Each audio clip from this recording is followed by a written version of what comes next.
निरदाभात् पीताम्बरादरुणबिम्बफलाधरोष्ठात् पूर्णेन्दुसुन्दरमुखादरविन्दनेत्रात् कृष्णात् परं किमपि तत्त्वमहं न जाने।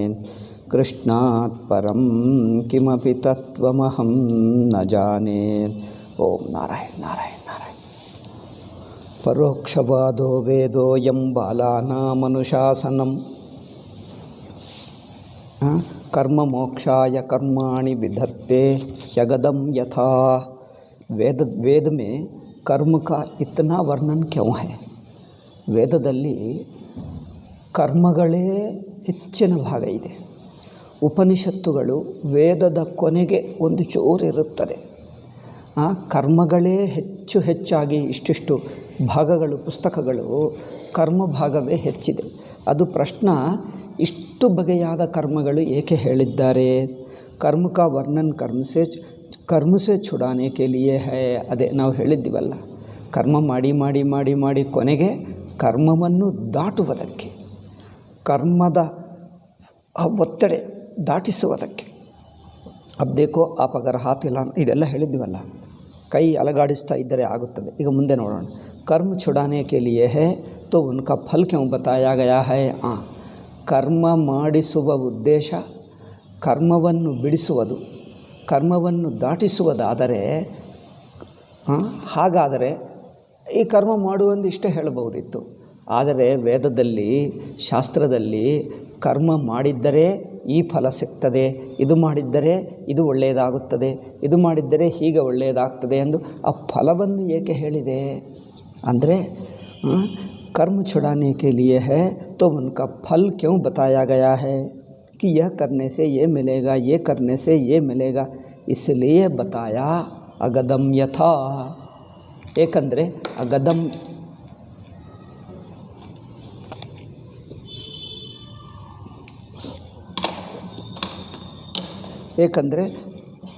ಅಗದಂ ಯಥ ಇದಾ, ಇದು ಕರ್ಮ ಮಾಡ್ತಾ ಇದೆ, ನಾವು ನೋಡಲಿಲ್ಲ.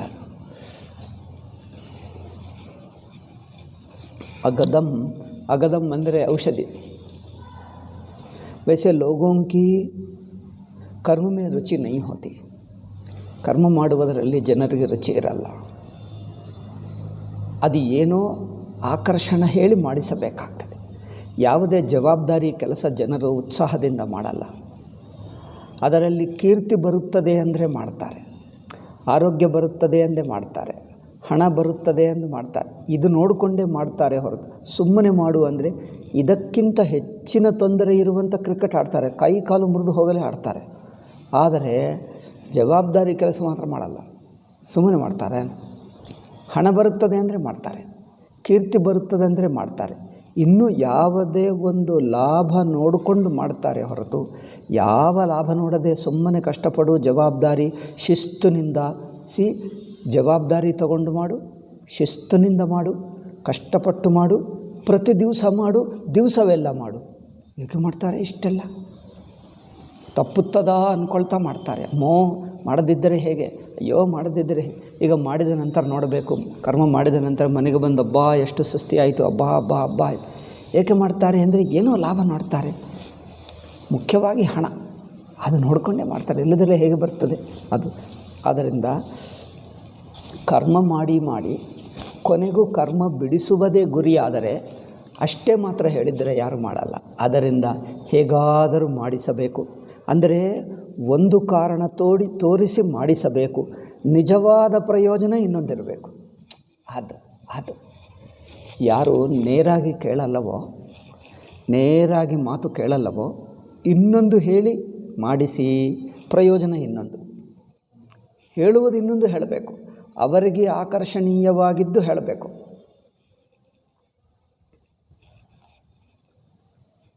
8th ಫ್ಲೋರ್ ಇದೆ, ಒಂದು ಬೆಟ್ಟ ಇದೆ, ಬೆಟ್ಟ ಮೇಲೆ 8th ಫ್ಲೋರ್ ಬಿಲ್ಡಿಂಗು. ಬೆಟ್ಟ ಮೇಲೆ 8th ಫ್ಲೋರ್ ಬಿಲ್ಡಿಂಗ್ ಇದ್ದರೆ ಬೆಟ್ಟನೇ ಒಂದು ಮೂರು ಫ್ಲೋರ್ ಇದೆ. ಅದು 8 3 ಸೇರಿಸಿಬಿಟ್ಟರೆ 12 ಫ್ಲೋರ್ ಇದೆ. ಆ ಬಾಲ್ಕನಿಗೆ ಕರ್ಕೊಂಡು ಹೋದರೆ ಆ ಹುಡುಗ ಹೇಳುತ್ತಿದ್ದ ನಾನು ಇದರಿಂದ ಹಾರ್ತೀನಿ, ನಾನು ಹಾರ್ತೀನಿ, ಜಂಪ್ ಮಾಡ್ತೀನಿ ಇಲ್ಲಿ. ಇವ್ರು ಬೇಜಾರು ಮಾಡ್ಕೊಂಡು ನೀ ಸತ್ತು ಹೋಗ್ತೀವಿ, ನೀ ಕೈ ಕಾಲು ಮುರಿದು ಹೋಗ್ತದೆ ಅವ್ನು ನಗುತ್ತಾನೆ. ಅವ್ರಿಗೇನು ಅರ್ಥವ? ಕೈ ಕಾಲು ಮುರಿದು ಹೋಗೋದು ಅವ್ರಿಗೇನು ಗೊತ್ತಾ? ಕೈ ಕಾಲು ಮುರಿದು ಹೋಗುವುದಂದರೆ ಏನು, ಸತ್ತು ಹೋಗುವುದಂದರೆ ಏನು ಅವ್ರಿಗೇನಾದರೂ ಗೊತ್ತಾಗ್ತದೆ. ಅವ್ನು ಮತ್ತೆ ಹಾರ್ತೀನಿ, ನಾನು ಮತ್ತೆ ಜಂಪ್ ಮಾಡ್ತೀನಿ ಹೇಳ್ತಾನೆ. ಹಾಗೆ ಹೇಳಬಾರ್ದು ಅಂದರೆ ಹೇಳಬಾರ್ದ್ರಿಂದ ಅವ್ರಿಗೇನು ಗೊತ್ತಾಗ್ತದೆ? ಇನ್ನು ಕೆಲವರು ಹೇಳಿದ್ದಾರೆ ನೋಡಿ, ಅವ್ರನ್ನ ಬಾಲ್ಕನಿ ಹತ್ತಿರ ಕರ್ಕೊಂಡು ಹೋಗಬೇಡಿ, ಅವ್ರು ಎತ್ಕೊಂಡು ಅಲ್ಲಿ ಹೋಗಲೇಬೇಡಿ. ಅವ್ರು ನೋಡ್ತಾ ಬಾಲ್ಕನಿಗೆ ಹೋಗ್ತಾ ಇದ್ದರೆ ಹೆದರಿಸಿ ಹೋಗುವುದಕ್ಕೆ ಬೇಡ ಬೇಡ ಎಂದು ಹೇಳು, ಬಾಗಿಲು ಮುಚ್ಚಿಬಿಡು, ಇನ್ನೇನು ಮಾಡು, ಏನೇನೋ ಉಪಾಯ ಹೇಳಿದ್ದೆ. ನಾನು ಹೇಳಿದ್ದೀನಿ, ನೀವು ಹೇಳಿದ ಮಾತುಗಳು ಅವರನ್ನು ಹೆದರಿಸ್ತಾ ಇಲ್ಲ ಅಲ್ಲವೇ? ಅವರನ್ನು ಏನು ಹೇಳಿದ್ದಿಸಿ ಒಳ್ಳೆಯ ಕೆಲಸ ಮಾಡುವುದಕ್ಕೆ ಆಕರ್ಷಣೆ ತೋರಿಸಬೇಕು. ಕೆಟ್ಟ ಕೆಲಸ ಮಾಡಿದ್ದರೆ ಒಂದು ಹೆದರಿಸಬೇಕು. ಈಗ ನಿನಗಿದರಿಂದ ಈ ನಷ್ಟ ಬರುತ್ತದೆ, ಈ ತೊಂದರೆ ಆಗುತ್ತದೆ ಅಂದರೆ ಬಿಡ್ತಾನೆ. ನೀವು ಹೇಳುವುದೇನಿದೆ, ಕಾಲು ಮುರಿದು ಹೋಗ್ತದೆ ಅಂದರೆ ಅವ್ರಿಗದು ಏನು ಅನಿಸುತ್ತಾನೇ ಇಲ್ಲ, ಆದರೆ ಮತ್ತೆ ಹಾರ್ತೀನಿ ಅಂತ ಹೇಳ್ತಾನೆ. ಸಿನಿಮಾ ನೋಡ್ತಾರಲ್ಲ ಎಲ್ಲರೂ ಆ ಟಿ ವಿ ನೋಡಿ ಅಲ್ಲಿಂದ ಹಾರುವುದಂದರೆ ಚೆನ್ನಾಗಿದೆ ಅಂದ್ಕೊಳ್ತಾರೆ. ಗಾಳಿಯಲ್ಲಿ ಹೀಗೆ ತೇಲ್ತಾರಲ್ಲ ಹಾಗೆ ಅಂದ್ಕೊಂಡ, ಅದರಿಂದ ಇಲ್ಲಿಂದ ಹಾರ್ತೀನಿ ಚೆನ್ನಾಗಿ ಅಂದ್ಕೊಂಡ. ಅವ್ರಿಗೇನು ಗೊತ್ತದು? ಅಷ್ಟು ಟಿ ವಿ ನೋಡೋದು ಚೆನ್ನಾಗಿದೆ ಅಂದ್ಕೊಂಡ. ಅವ್ರಿಗೆ ಹೇಗೆ ಗೊತ್ತಾಗ್ತದೆ? ಆದ್ದರಿಂದ ನಾನು ಹೇಳಿದ್ದೀನಿ ಅದಲ್ಲ, ನೀವು ಸತ್ತು ಹೋಗ್ತೀವಿ, ಹಾರ್ತೀನಿ, ಹೊಡೆಯುತ್ತೀನಿ ಏನಲ್ಲ. ಅವರ ಆಟ ಆಡಿಕೊಂಡು ವಸ್ತುವಿದೆ ನೋಡಿ, ಅದವರಿಗೆ ತುಂಬ ಇಷ್ಟ. ನೀವು ಹಾಗೆ ಹೇಳಿದ್ದರೆ, ನೀವು ಎಲ್ಲಿಂದ ಹಾರಿದ್ದರೆ ನಿಮ್ಮ ಆ ವಸ್ತು ಕಿತ್ಕೊಳ್ತೀನಿ ಎಂದು ಹೇಳಿದೆ. ಆ ವಸ್ತು ಕಿತ್ಕೊಂಡು ಅವನಿಗೆ ಕೊಟ್ಟು ಬಿಡ್ತೀನಿ ಅಂದರೆ ಅಮ್ಮ ಬೇಡ ಎಂದು ಹೇಳ್ತೀನಿ. ಬಟ್ ಇನ್ನೊಂದು ಸಲ ಹೇಳಲ್ಲ ಹೇಳ್ತೀನಿ. ಅದು ಪದ್ಧತಿ ಅಂದರೆ ಅವರಿಗೆ ಯಾವುದು ಲಾಸ್ ಅನಿಸುತ್ತದೋ ಅದು ಹೇಳು, ಯಾವುದು ಲಾಭ ಅನಿಸುತ್ತದೋ ಅದು ಹೇಳು. ಅದು ಉಪಯೋಗವಿಲ್ಲದೆ ಏನು ನಿಮಗೆ ಕರ್ಮಗಳೆಲ್ಲ ದಾಟಿ ಹೋಗ್ತಾನೆ ಅಂದರೆ ಅದರಿಂದ ನಮಗೇನು ಬರುತ್ತದೆ ಎಂದು ಹೇಳ್ತಾರೆ. ನೀವು ಸನ್ಯಾಸಿ ಆಗ್ತೀವಿ ಅಂದರೆ ಅದು ನಮಗೇನು ಬರುತ್ತದೆ? ಇರುವುದೆಲ್ಲ ಬಿಟ್ಟು ಅದಾಗುವುದಾ? ನೋಡಿ, ಕರ್ಮಶಾಸ್ತ್ರ ಮಾಡಿಸ್ತದೆ. ಕರ್ಮ ಮಾಡಿ ಮಾಡಿ ಕರ್ಮ ದಾಟಿ ಸನ್ಯಾಸಿ ಆಗ್ತೀವಿ ಅಂದರೆ ಸನ್ಯಾಸಿ ಆಗೋದು ನಮಗೇನು ಬೇಡ, ನಾವು ಹೀಗೆ ಚೆನ್ನಾಗಿದ್ದೀವಿ ಅಂತ ಹೇಳ್ತಾರೆ ಅಲ್ಲವೇ? ಇರುವ ಆಸ್ತಿ ಎಲ್ಲ ಕಲ್ಕೊಂಡು ಸನ್ಯಾಸಿ ಆಗೋದು ನಮಗೇನು ಬೇಡ, ಇದು ಚೆನ್ನಾಗಿ ಹೀಗೆ ಹೇಳ್ತಾರಲ್ಲ ಲೌಕಿಕರು. ಇದೇ ಚೆನ್ನಾಗಿದೆ, ಇದೇಕೆ ನಮಗೆ? ಅದು ಕರ್ಮ ಸನ್ಯಾಸಿ ಆಗುವುದು, ಕರ್ಮಗಳೆಲ್ಲ ದಾಟಿ ಹೋಗುವುದು, ಅದರಲ್ಲಿ ದೊಡ್ಡತನ ಏನೂ ಅನಿಸುತ್ತಾ ಇಲ್ಲ. ಯಾವುದು ನಿಮಗೆ ದೊಡ್ಡದು ಅನಿಸಲ್ಲವೋ ಅದು ಆಗುತ್ತದೆ ಎಂದು ಹೇಳಿದ್ದರೆ ಅದೇಕೆ? ಅದು ಬೇಡಪ್ಪ, ನಮಗೇನು ಚೆನ್ನಾಗಿಲ್ಲ ಎಂದು ಹೇಳ್ತಾರೆ. ಇವರಿಗೆ ಯಾವುದು ಬೇಕೋ, ಯಾವುದು ಇವಿಗೆ ಅರ್ಥವಾಗ್ತದೋ ಅದು ಹೇಳು. ಆ ಮಗುಗೆ ಹೇಳಿದ್ದೀನಿ, ಅವರು ಆಡಿಕೊಳ್ಳುವ ವಸ್ತುವಿದೆ ನೋಡಿ, ಅದು ತುಂಬ ಇಷ್ಟ. ಆ ವಸ್ತು ಕಿತ್ಕೊಳ್ತೀನಿ, ಆ ವಸ್ತು ನಿನಗೆ ಕೊಡಲ್ಲ, ಅದು ನಾನು ತೊಗೊಂಡು ಬಿಟ್ಟು ಇವರಿಗೆ ಇನ್ನೊಬ್ಬರಿಗೆ ಕೊಟ್ಟು ಬಿಡ್ತೀನಿ ಎಂದು ಇಂಥದ್ದು ಹೇಳು. ತಕ್ಷಣವೇ ಬಾಯಿ ಮುಚ್ಚಿದ, ಈಗ ಇನ್ನೊಂದು ಸಲ ಮಾಡಲ್ಲ ಎಂದು ಹೇಳ್ತಾರೆ. ಏಕೆ? ಅವರಿಗೆ ಅದಿಷ್ಟ. ಅವರಿಗೆ ಯಾವುದಿಷ್ಟವೋ ಅದು ಕಲ್ಕೊಳ್ಳಲ್ಲ. ಬೇರೆ ಏನು ಹೇಳು ಮಾತು ಅರ್ಥ ಇಲ್ಲ. ಎಷ್ಟು ಸಲ ಹೇಳಿದರು, ಏನೋ ಹೇಳಿದರು, ನಿನ್ನನ್ನು ಹೊಡೀತೀನಿ, ಅಲ್ಲಿ ನಿನ್ನ ಕೈ ಕಾಲು ಮುರಿದು ಹೋಗ್ತದೆ, ನಿಮ್ಮ ಕಾಲು ಮುರಿದು ಹೋಗ್ತದೆ, ನೋಡೋವರ ಹಾಗೆ ಕುಂಟು ಹಾಕ್ತೀವಿ ಇರ್ತೀವಿ, ನೀವು ಪ್ರಾಣ ಹೋಗುತ್ತದೆ. ಏನು ಹೇಳು? ಪ್ರಾಣ ಹೋಗೋದಂದರೆ ಅವ್ರಿಗೆ ಅರ್ಥವೇ ಆಗಲ್ಲ. ನೀವು ಸತ್ತು ಹೋಗ್ತೀವಿ ಅಂದರೆ ಇರ್ತದೆ. ಸತ್ತು ಹೋಗೋದಂದರೆ ಮಕ್ಕಳಿಗೇನು ಗೊತ್ತಾ? ಸಿನಿಮಾದಲ್ಲಿ ಫೋಟೋ ತೋರಿಸ್ತಾರೆ, ಸತ್ತು ಹೋಗಿದ್ದರು ಅಂದರೆ ಎಲ್ಲರ ಮ್ಯೂಸಿಕ್ಕು ಅಳುತ್ತಾರೆ. ಸತ್ತು ಹೋಗೋದನ್ನು ಮಲ್ಕೊಂಡು ಹೋದ್ರಿಂದ ಅರ್ಥ. ಯಾರೋ ಒಬ್ಬರು ಮಲ್ಕೊಂಡ್ರು, ನಿದ್ದೆ ಹೋದ್ರೆ ಅವ್ರು ನೋಡಿ ಏನು ಹೇಳ್ತಾರೆ, ಏನಾಯ್ತು? ಸತ್ತು ಹೋದಾರೆ ಅಂತ ಹೇಳಿದ್ರು. ಅದೇನು ಅಂದರೆ ಸತ್ತು ಹೋದಾರಲ್ಲ ಅಂತ ಹೇಳ್ತಾನೆ. ಅಯ್ಯೋ ರಾಮ, ಅವ್ರಿಗೆ ಮಲ್ಕೊಂಡ್ರೆ ಸತ್ತು ಹೋಗೋದಂದು ಅರ್ಥ. ಅವ್ರಿಗೇನು ಗೊತ್ತು ಸತ್ತು ಹೋಗೋದಂದ್ರೆ ಏನು? ಅವ್ರಿಗೇನಾದರೂ ವ್ಯತ್ಯಾಸ ಗೊತ್ತಾಗ್ತದೆ? ಅವ್ರಿಗೆ ಅರ್ಥವಾಗಲ್ಲ. ಸತ್ತು ಹೋಗೋದಂದರೆ ಮಲ್ಕೊಂಡು ಹೋದು ಎಂದು ಅರ್ಥ. ಆದ್ದರಿಂದ ಈ ವಿಷಯ ಅವರಿಗೆ ಅರ್ಥವಾಗುವ ಕಾರಣ, ಆದ್ದರಿಂದ ಕರ್ಮದಿಂದ ಕರ್ಮಗಳನ್ನು ದಾಟಿ ಹೋಗುತ್ತಾನೆ. ಅಂದರೆ ಕರ್ಮಫಲ ಜೀವಭಾವ ದಾಟಿ ಹೋಗ್ತಾನೆ. ನಿಮಗೆ ಪುನರ್ಜನ್ಮ ಇಲ್ಲ ಅಂದರೆ ಜನ ಹೇಳ್ತಾರೆ, ಅದೇನು ನಮಗೇನು ಮತ್ತೆ ಇನ್ನೊಂದು ಸಲ ಜನ್ಮ ಬೇಕು, ಹೀಗೆ ಮನೆ, ಉದ್ಯೋಗ, ಮಕ್ಕಳು, ಕುಟುಂಬ ಎಲ್ಲ ಬೇಕು ಅಂದರೆ ಪುನರ್ಜನ್ಮ ಇಲ್ಲ ಅಂದರೆ ಇದು ಚೆನ್ನಾಗಿಲ್ಲ ವೇದ ಅಲ್ಲವೇ? ಇದೇನು ನಮಗೆ ಚೆನ್ನಾಗಿಲ್ಲ ಎಂದು ಹೇಳ್ತಾರೆ. ಒಬ್ಬ ಇದ್ದ ಡಾಕ್ಟರ್, ಕಣ್ಣಿನ ಡಾಕ್ಟರ್, ಮಹಾ ದೊಡ್ಡ ಡಾಕ್ಟರ್, ಈಗ ಇಲ್ಲ. ಅವರು ಒಂದು ಸಲ ಒಂದು ಸ್ವಾಮೀಜಿ ಹತ್ತಿರ ಹೋಗಿ ಅವರೇನು ಹೇಳಿದ, ಸ್ವಾಮೀಜಿ ಪುನರ್ಜನ್ಮ ಹೇಳ್ತಾರೆ, ಪುನರ್ಜನ್ಮ ಇದೆಯಾ? ಹೌದು ಇದೆ. ನನಗೂ ಪುನರ್ಜನ್ಮ ಇದೆಯಾ ಅಂದರೆ ಇದೆ ಅಂತ ಹೇಳಿ ಸಂತೋಷ ಪಟ್ಕೊಂಡು ಮನೆಗೆ ಹೇಳ್ತಾರೆ. ನಾನು ಸ್ವಾಮೀಜಿಯನ್ನು ಕೇಳಿದೆ, ನನಗೆ ಪುನರ್ಜನ್ಮ ಇದೆ ಎಂದು ಕೇಳಿದ್ದಾರೆ. ಹೌದು ಇದೆ ಎಂದು ಹೇಳಿದ್ದಾರೆ. ಅವ್ರಿಗೆ ತುಂಬ ಸಂಭ್ರಮ ಆಯಿತು. ಅಂಥವ್ರಿಗೆ ಏನು ಹೇಳ್ತೀವಪ್ಪ? ಪುನರ್ಜನ್ಮ ರಾಹಿತ್ಯ ಅಂದರೆ ಅವ್ರಿಗೆ ಇಷ್ಟವಾಗ್ತದೆ. ಅವ್ರಿಗೇನೋ ಪುನರ್ಜನ್ಮ ಅಂದರೆ ಇಷ್ಟವಿರುವವನಿಗೆ ಪುನರ್ಜನ್ಮ ರಾಹಿತ್ಯ ಅಂದರೆ ಅದೇಕೆ ಎಂದು ಹೇಳ್ತಾರೆ ಅಲ್ಲವೇ? ಅಂದರೆ ಪುನರ್ಜನ್ಮ ರಾಹಿತ್ಯ ಅಂದರೆ ಏನೂ ಅವರಿಗೆ ಅರ್ಥವಾಗ್ತಾ ಇಲ್ಲ. ಪುನರ್ಜನ್ಮ ಅಂದರೆ ಇಷ್ಟವಾಗ್ತಾ ಇದೆ. ಏಕೆ? ಮತ್ತೊಂದು ಸಲ ಹುಟ್ಟುವುದು, ಮನುಷ್ಯನಾಗಿ ಹುಟ್ಟುವುದು, ಇಂಥದ್ದು ಏನು, ಮನೆ, ಉದ್ಯೋಗ, ಕುಟುಂಬ, ಮಕ್ಕಳು ಅಂದರೆ ಇದೇ ಚೆನ್ನಾಗಿದೆ ಅಲ್ಲವೇ, ಇದೇನು ಬೇಡ, ಹುಟ್ಟಿದ ನಂತರ ನೀವು ಎಲ್ಲೆಲ್ಲೋ ಬಿಸಾಕಿ ಬಿಡ್ತೀವಿ, ಮತ್ತೆ ಇಂಥದ್ದು ಮನೆ, ಉದ್ಯೋಗ ಅಂದ ಅವ್ರಿಗೆ ಇದೇ ಇಷ್ಟ. ಸಿನಿಮಾ ನೋಡುವುದು, ಅಲ್ಲಿ ಹೋಗೋದು, ಕಾರ್ ಹತ್ತುವುದು, ಅಲ್ಲಿ ಹೋಗೋದು, ಏನು ಡಾನ್ಸ್ಗೆ ಹೋಗೋದು, ಎಲ್ಲೋ ಫ್ರೆಂಡ್ಸ್ ಇಟ್ಕೊಳ್ಳುವುದು, ಅದೇ ತುಂಬ ಸಂತೋಷ. ಇದಿಲ್ಲ ಅಂದರೆ ಏನಪ್ಪ ಲೈಫ್ಗೆ ಏನರ್ಥ ಎಂದು ಹೇಳ್ತಾರೆ. ಆದ್ದರಿಂದ ಅವರಿಗೆ ನಿಮಗೆ ಪುನರ್ಜನ್ಮ, ಈ ಪುಸ್ತಕ ಓದು, ಪುನರ್ಜನ್ಮ ರಾಹಿತ್ಯ ಬರುತ್ತದೆ ಅಂತ ಪುಸ್ತಕ ಓದುವುದೇ ಅಲ್ಲ. ಅದು ನಮಗೆ ಜನ್ಮನೇ ಬೇಕು. ಜನರಿಗೆ ಅರ್ಥವಾಗಲ್ಲ. ಆದ್ದರಿಂದ ಅವರಿಗೆ ಅರ್ಥವಾಗುವಂಥದ್ದು ಹೇಳು. ಪುನರ್ಜನ್ಮ ಅಂದರೆ ಜೀವಭಾವ, ಸುಖ ದುಃಖ, ಸಂಸಾರ, ಅದು ದಾಟಿ ಹೋಗುತ್ತಾನೆ ಎಂದು ಅರ್ಥ. ಅವ್ರಿಗೆ ಅದು ಅರ್ಥವಾಗ್ತಾ ಇಲ್ಲ. ಜನ್ಮರಹಿತ ಅಂದರೆ ಅವ್ರಿಗೆ ಅರ್ಥವಾಗ್ತಾ ಇಲ್ಲ. ಜನ್ಮರಹಿತ ಅಂದರೆ ಅದು ಬೇರೆ ವಿಷಯ, ಇಲ್ಲಿ ಬಂದಿಲ್ಲ, ಸುಮ್ಮನೆ ಹೇಳ್ತಾ ಇದ್ದೆ. ಜನ್ಮರಹಿತ ಅಂದರೆ ಜನ್ಮಕ್ಕೆ ಜನ್ಮ ಯಾರಿಗೆ ಬರುತ್ತದೆ? ಒಂದು ಪರಿಮಿತ ಜೀವನಾಗಿದ್ದರೆ ಜನ್ಮಗಳು ತಪ್ಪಲ್ಲ, ಜನ್ಮ ಮರಣ. ಆ ಪರಿಮಿತ ಜೀವಭಾವ ಬಿಡುತ್ತದೆ. ಜೀವಭಾವ ಬಿಟ್ಟ ನಂತರ ಮತ್ತೆ ಜನ್ಮ ಆದರೆ ಏನು? ಅವತಾರವಾಗಿ ಬರ್ತೀವಿ. ಬಂದರೆ ಜನ್ಮ ಆಗಿ ಬರಲ್ಲ, ಬಂದರೆ ಅವತಾರ ಆಗಿ ಬರುವುದು. ಅದರಿಂದ ಅವ್ರಿಗೇನು ಅಡ್ಡಿ ಆಗಲ್ಲ. ಜನ್ಮ ಇರಲ್ಲ ಎಂದಲ್ಲ, ಇದ್ದರೆ ಇರಬಹುದು. ಜನ್ಮ ಮುಖ್ಯ ಅಲ್ಲ. ಜನ್ಮ ಇರುವುದಿಲ್ಲ ಎಂದು ಅಲ್ಲ. ನಿಮ್ಮ ಜೀವಭಾವ, ಸಂಸಾರ ಭಾವ, ದುಃಖ ಹೋಗುತ್ತದೆ ಅಷ್ಟೇ. ದುಃಖ ಹೋಗುವುದು ಮುಖ್ಯವೇ ಹೊರತು ಸಂಸಾರ ದುಃಖ, ಜನ್ಮ ದುಃಖ, ಮರಣ ದುಃಖ ಹೋಗುತ್ತದೆ. ನಿಮಗೆ ಮರಣವೂ ಒಂದು ಆಟ, ಲೀಲೆ ಆಗುತ್ತದೆ. ಜನ್ಮವೂ ಒಂದು ಲೀಲೆ ಆಗ್ತದೆ. ಜನ್ಮ ಇರಲಿ, ನಮಗೇನು? ಜನ್ಮ ತಾನು ಕೆಟ್ಟದಲ್ಲ, ಮರಣ ತಾನು ಕೆಟ್ಟದಲ್ಲ. ಜನ್ಮದಿಂದ ಆಗುವ ದುಃಖ, ಮರಣದಿಂದ ಆಗುವ ದುಃಖ, ಮನುಷ್ಯನಾಗಿ ಹುಟ್ಟುವ ಸುಖ ದುಃಖಗಳಿಗೆ ಒಳಗಾಗಿ ಇದೆಲ್ಲ ಅನ್ಯಾಯಗಳು, ಅಪಮಾನಗಳು, ದುಃಖಗಳು, ರೋಗಗಳು, ಅದಕ್ಕೆ ಹೆದರ್ಕೊಳ್ತಾರೆ. ಅದು ಇಲ್ಲ, ಅದು ಚೆನ್ನಾಗಿದೆ ಹೇಳ್ತಾರೆ. ಅದೇ ಜನ್ಮರಹಿತ ಅಂದರೆ ಇದೆ. ಅವ್ರಿಗೆ ಅರ್ಥವಾಗಲಿಲ್ಲ ಜನ್ಮರಹಿತ ಅಂದರೆ ಏನು. ಜೀವಭಾವರಹಿತ, ಅದು ಜನ್ಮರಹಿತ ಅಷ್ಟೇ ಹೊರತು ಜನ್ಮ ಇದ್ದರೆ ಅವತಾರ ಪುರುಷರಿಗಾಗಲ್ಲವ. ಅವ್ರಿಗೊಂದು ನಾಟಕ ಮಾತ್ರ ಇರುತ್ತೆ, ಅವ್ರಿಗೇನು ಆಗಲ್ಲ. ನಮ್ಮಂತೆ ಜನ್ಮ ಹಾಗೆ ಇದ್ದರೂ ಅವರಿಗೆ ಜನ್ಮ ಇಲ್ಲ, ಸುಮ್ಮನೆ ಮೇಲೆ ಆಟ. ಹಾಗಿದ್ದರೆ ಅದು ಜನ್ಮ ಅಲ್ಲವೇ? ಅದು ಜನ್ಮ ಅಲ್ಲ. ಆ ತರಹ ಜನ್ಮರಾಹಿತ್ಯ ಅಂದರೆ ಅವ್ರಿಗೆ ಅರ್ಥವಾಗಲ್ಲ. ಆದ್ದರಿಂದ ಅವರವರಿಗೆ ಅರ್ಥವಾಗುವ ವಿಷಯವನ್ನೇ ಹೇಳಿ ಮಾಡಿಸ್ತದೆ. ಮತ್ತು ಆ ಹಂತಕ್ಕೆ ಹೋದ ನಂತರ ಗೊತ್ತಾಗ್ತದೆ, ಅರ್ಥ ಮಾಡ್ಕೊಂಡು. ಅದರಿಂದ ನೋಡಿ, ವೈಸೆ ಲೋಗೋಂಕೋ ಕರ್ಮ ಮೇ ರುಚಿ ನಹಿ ಹೋತಿ तो जैसे नन्हे से बच्चों को कोई कड़वी दवा खिलानी होए तो कहते हैं कि बेटा तुम यह खा लो, तो तुमको मिठाई देंगे. ಈ ಕಡುವ ಅಂದ್ರೇನು? ಕಹಿ. ಈ ಕಹಿ ಔಷಧಿ ಕುಡಿದರೆ ನಿನಗೇನು ಮಿಠಾಯಿ ಕೊಡ್ತೀವಿ, ಏನೋ ಸಿಹಿ ಅಂದರೆ ಅದು ಅವ್ರು ಮೊದಲು ಇಷ್ಟಪಡಲ್ಲ. ನೋಡು ಸಿಹಿದಿ ಕೈ ತೋರಿಸ್ತಾರೆ, ನನಗೂ ಅಂದರೆ ಅದು ಕುಡಿಯು ಆವಾಗ ಕೊಡ್ತೀನಿ ಅಂದರೆ ಒಬ್ಬ ಅಂದೀಗ ಕಷ್ಟಪಟ್ಟು ಆಗ ಕುಡಿಯುತ್ತಾನೆ. ಅದು ಕುಡಿಯೋಕ್ಕೆ ಹೊತ್ತಿಗೆ ಅದು ಕೊಡ್ತೀಯಾ ಅಂದೆ, ಹೌದಪ್ಪ, ಅದು ಮನಸ್ಸಿನಲ್ಲಿ ಇಟ್ಕೊಂಡು ಅದು ನೋಡ್ತಾ ಕುಡಿಯುತ್ತಾನೆ ಅಲ್ಲವೇ? ಇದು ಕುಡಿತಾನೆ ಯಾಕೆ? ಅದನ್ನು ಇಟ್ಕೊಂಡು. ಹಾಗೆ ಕಹಿಯನ್ನು ಸಹಿಸ್ಕೊಳ್ತಾನೆ ಸುಖಕ್ಕೋಸ್ಕರ. ಹಾಗೆ तो बेटा तुम यह खा लो कि तो तुमको मिठाई देंगे. मिठाई देते भी हैं, ಮಿಠಾಯಿ ಕೊಡಲ್ಲ ಎಂದಲ್ಲ, ಮಿಠಾಯಿ ಕೊಡ್ತಾರೆ. ಆದರೆ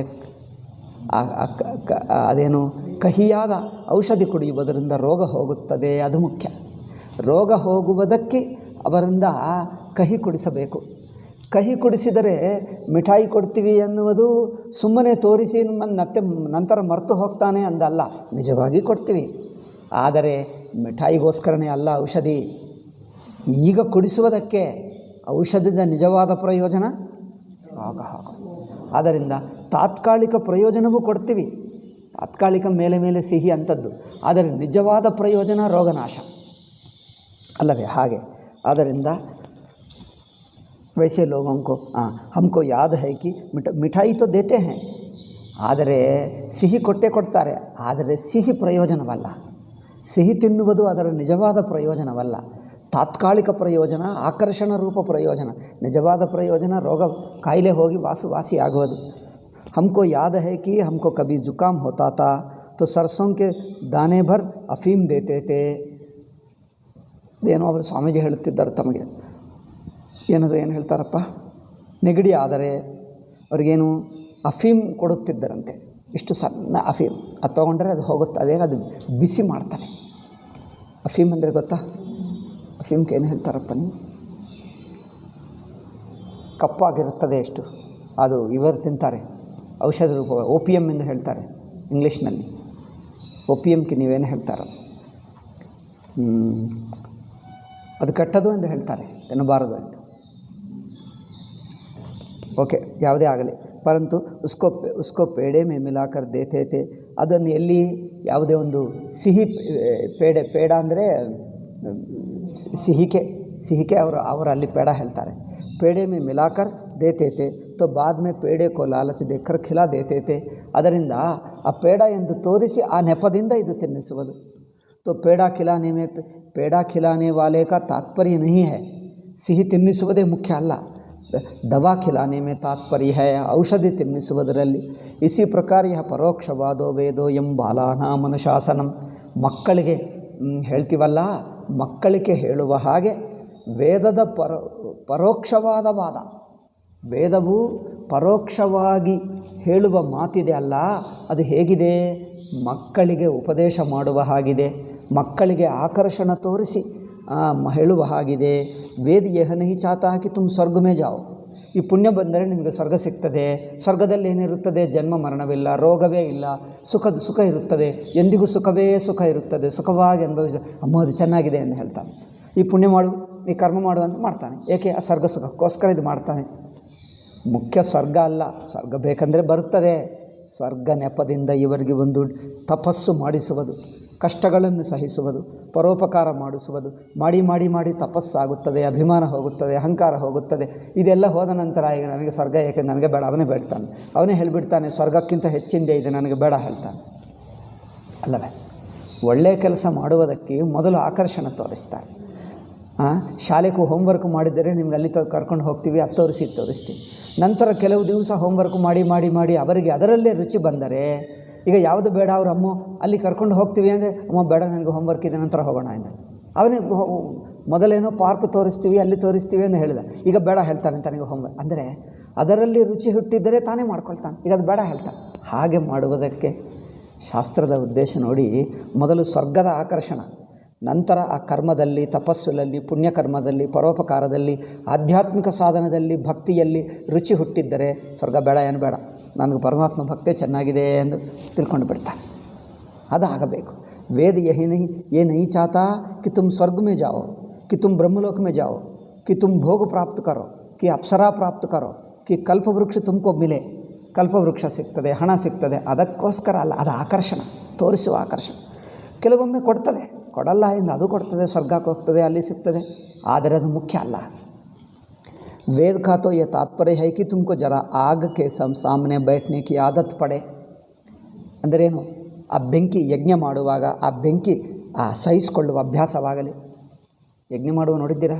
ಒಂದು ಸಲ ಮಾಡಿ ಗೊತ್ತಾಗ್ತದೆ. ಅದು ಮುಖ್ಯವಾಗಿ ಎಲ್ಲಿ?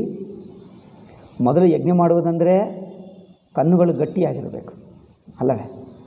ಕಣ್ಣುಗಳು ಏನಾಗ್ತದೆ, ಅಬ್ಬಾ ಹೊಗೆ ತುಂಬ ಸೈಜು. ಯಜ್ಞ ಅಂದರೆ ಏನೋ ದೊಡ್ಡದು ಮಾಡಿದ್ದೇವೆ ಅಂದ್ಕೊಳ್ತಾರೆ. ಮಾಡಿ ನೋಡ್ತೀನಿ, ಒಂದು ಸಲ ಮಾಡಿದ್ರೆ ಇನ್ನೊಂದು ಸಲ ಬೇಡ ಅನಿಸುತ್ತದೆ, ಯಜ್ಞನೇ ಬೇಡ. ಕೊನೆಗೂ ಮಾಡ್ತಾರೆ ನೋಡಿ, ಅದೇನು ಪೂರ್ಣಾಹುತಿ. ಪೂರ್ಣಾಹುತಿ ಎಲ್ಲರೂ ಬನ್ನಿ ಎಂದು ಕರೆಯುತ್ತೆ. ಬಂದಿರುವ ದೊಡ್ಡವ್ರಿಗೆ ಏನು ಹೇಳ್ತಾರೆ? ನೀವು ಮಾಡ್ತೀಯಾ, ಬನ್ನಿ ಅಂತ ಹೇಳಿ. ಐ ಥಿಂಕ್ ಬಂದಿರುವವರು ಯಾರು ಮಾಡ್ತೀವಿ ಅಂತ ಅವರಿಂದ ಕರೆಸಿ ಮಾಡಿಸಬೇಕು, ಗೊತ್ತಾಗ್ತದೆ. ಪೂರ್ಣಾಹುತಿ ಅಂದರೆ ಏನು ಗೊತ್ತಾಗುತ್ತದೆ? ಇಲ್ಲಿ ಎಷ್ಟು ಸುಟ್ಟು ಹೋಗ್ತದೆ, ಕೈ ಕಾಲು ಮುಖ, ಯಾವಾಗ ಬೇಗ ಮುಗಿಯುತ್ತದೆ, ಯಾವಾಗ ಓಡಿ ಹೋಗ್ತೀವ ಅನಿಸುತ್ತದೆ. ಸುಡುತ್ತದೆ, ಭಯಂಕರ ಸುಡುತ್ತದೆ. ಹತ್ತಿರಕ್ಕೆ ಹೋಗಿ ನಿಂತಿರಬೇಕು. ದೂರ ಇರುವವರಿಗೆ ನೋಡಲಿಕ್ಕೆ ಚೆನ್ನಾಗಿರುತ್ತದೆ, ಹತ್ತಿರಕ್ಕೆ ಹೋಗಿ ಗೊತ್ತಾಗ್ತದೆ. ಅದು ಇನ್ನು ಎಷ್ಟೆಷ್ಟು ತುಪ್ಪ ಹಾಕ್ತೀವೋ ಅಷ್ಟಷ್ಟು ಇನ್ನು ಉಜ್ವಲವಾಗಿ ಬಿಡುತ್ತದೆ. ಈಗ ಸುಡುತ್ತದೆ, ಭಯಂಕರ. ಯಜ್ಞಕ್ಕೆ ಹೋದರೆ ಪೂರ್ಣಾಹುತಿಗೆ ಬರ್ತೀರ, ಪೂರ್ಣಾಹುತಿ ಎಲ್ಲ ಮಾಡಿದ ನಂತರ ಬರ್ತೀನಿ ಅಂತ ಹೇಳ್ತೀನಿ. ಪೂರ್ಣಾಹುತಿ ಕರೆದರೆ ನನ್ನನ್ನು ಮಾಡಿಸ್ತಾರೆ. ಅಯ್ಯೋ ರಾಮ, ಅದು ನೋಡೋದು ಭಯಂಕರ, ಸುಡುತ್ತದೆ. ಅದರಿಂದ ವೇದ का तात्पर्य है कि तुम आग के सामने बैठने की आदत पड़े.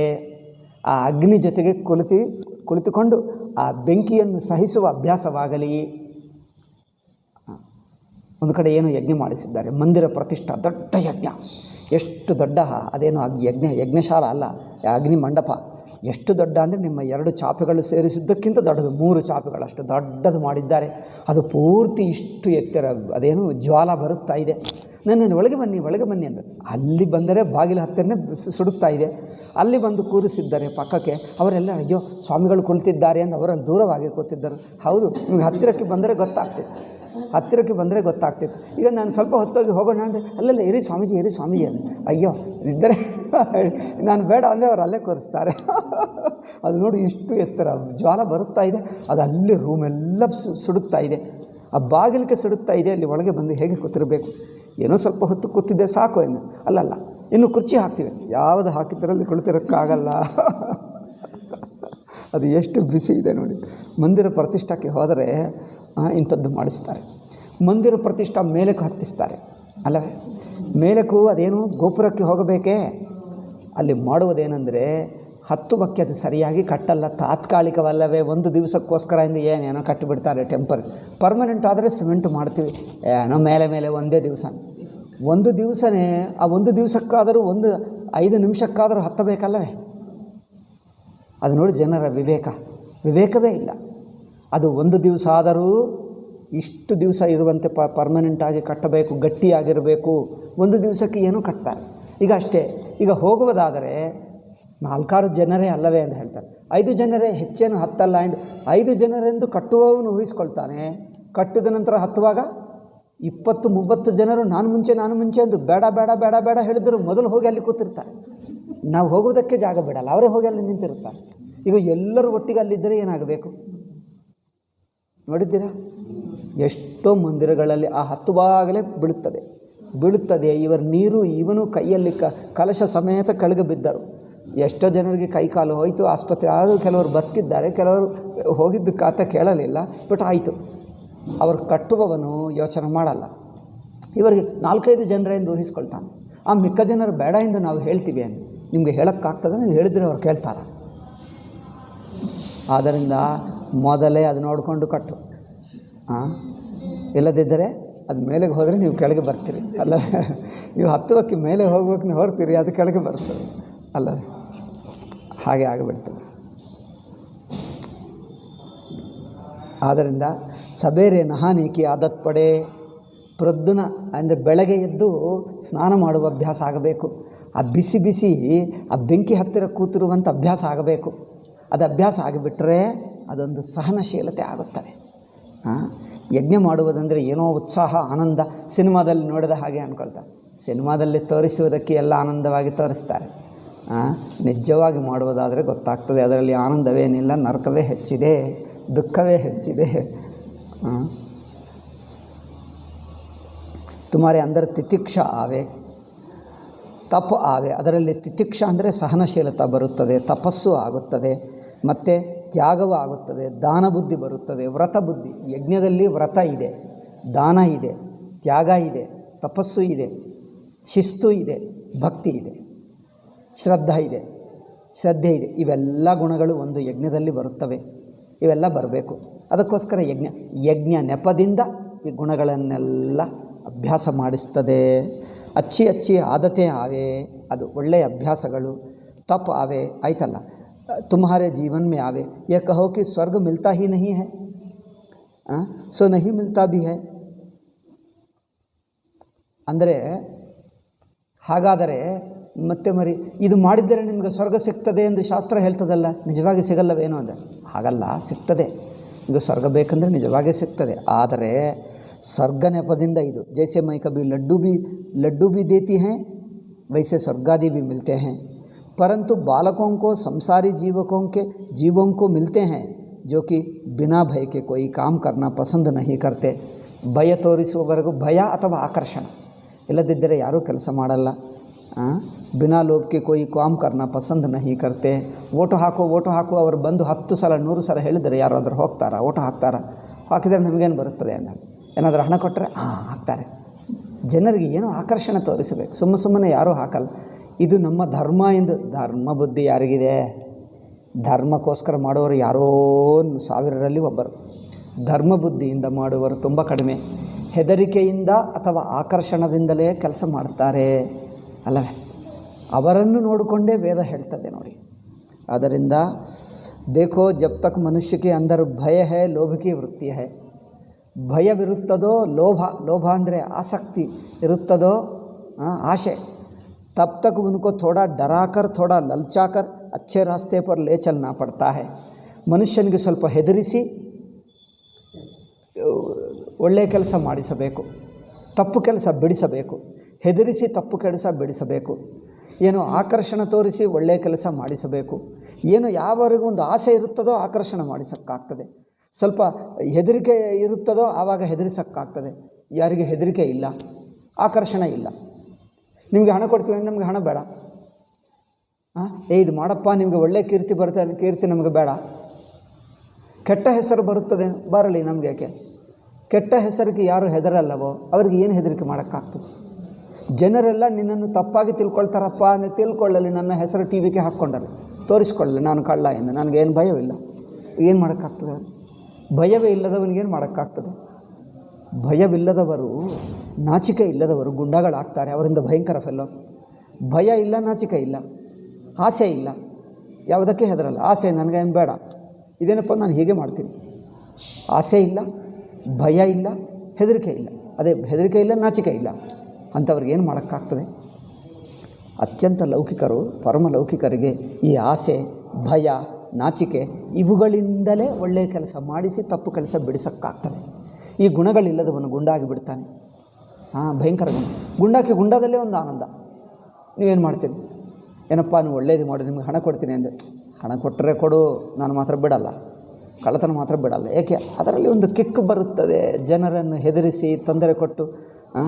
ನಮ್ಮ ಹೈದರಾಲಿ ಇದ್ದ ನೋಡಿ, ಹೈದರಾಲಿ ಯಾರೋ ಗೊತ್ತಾ?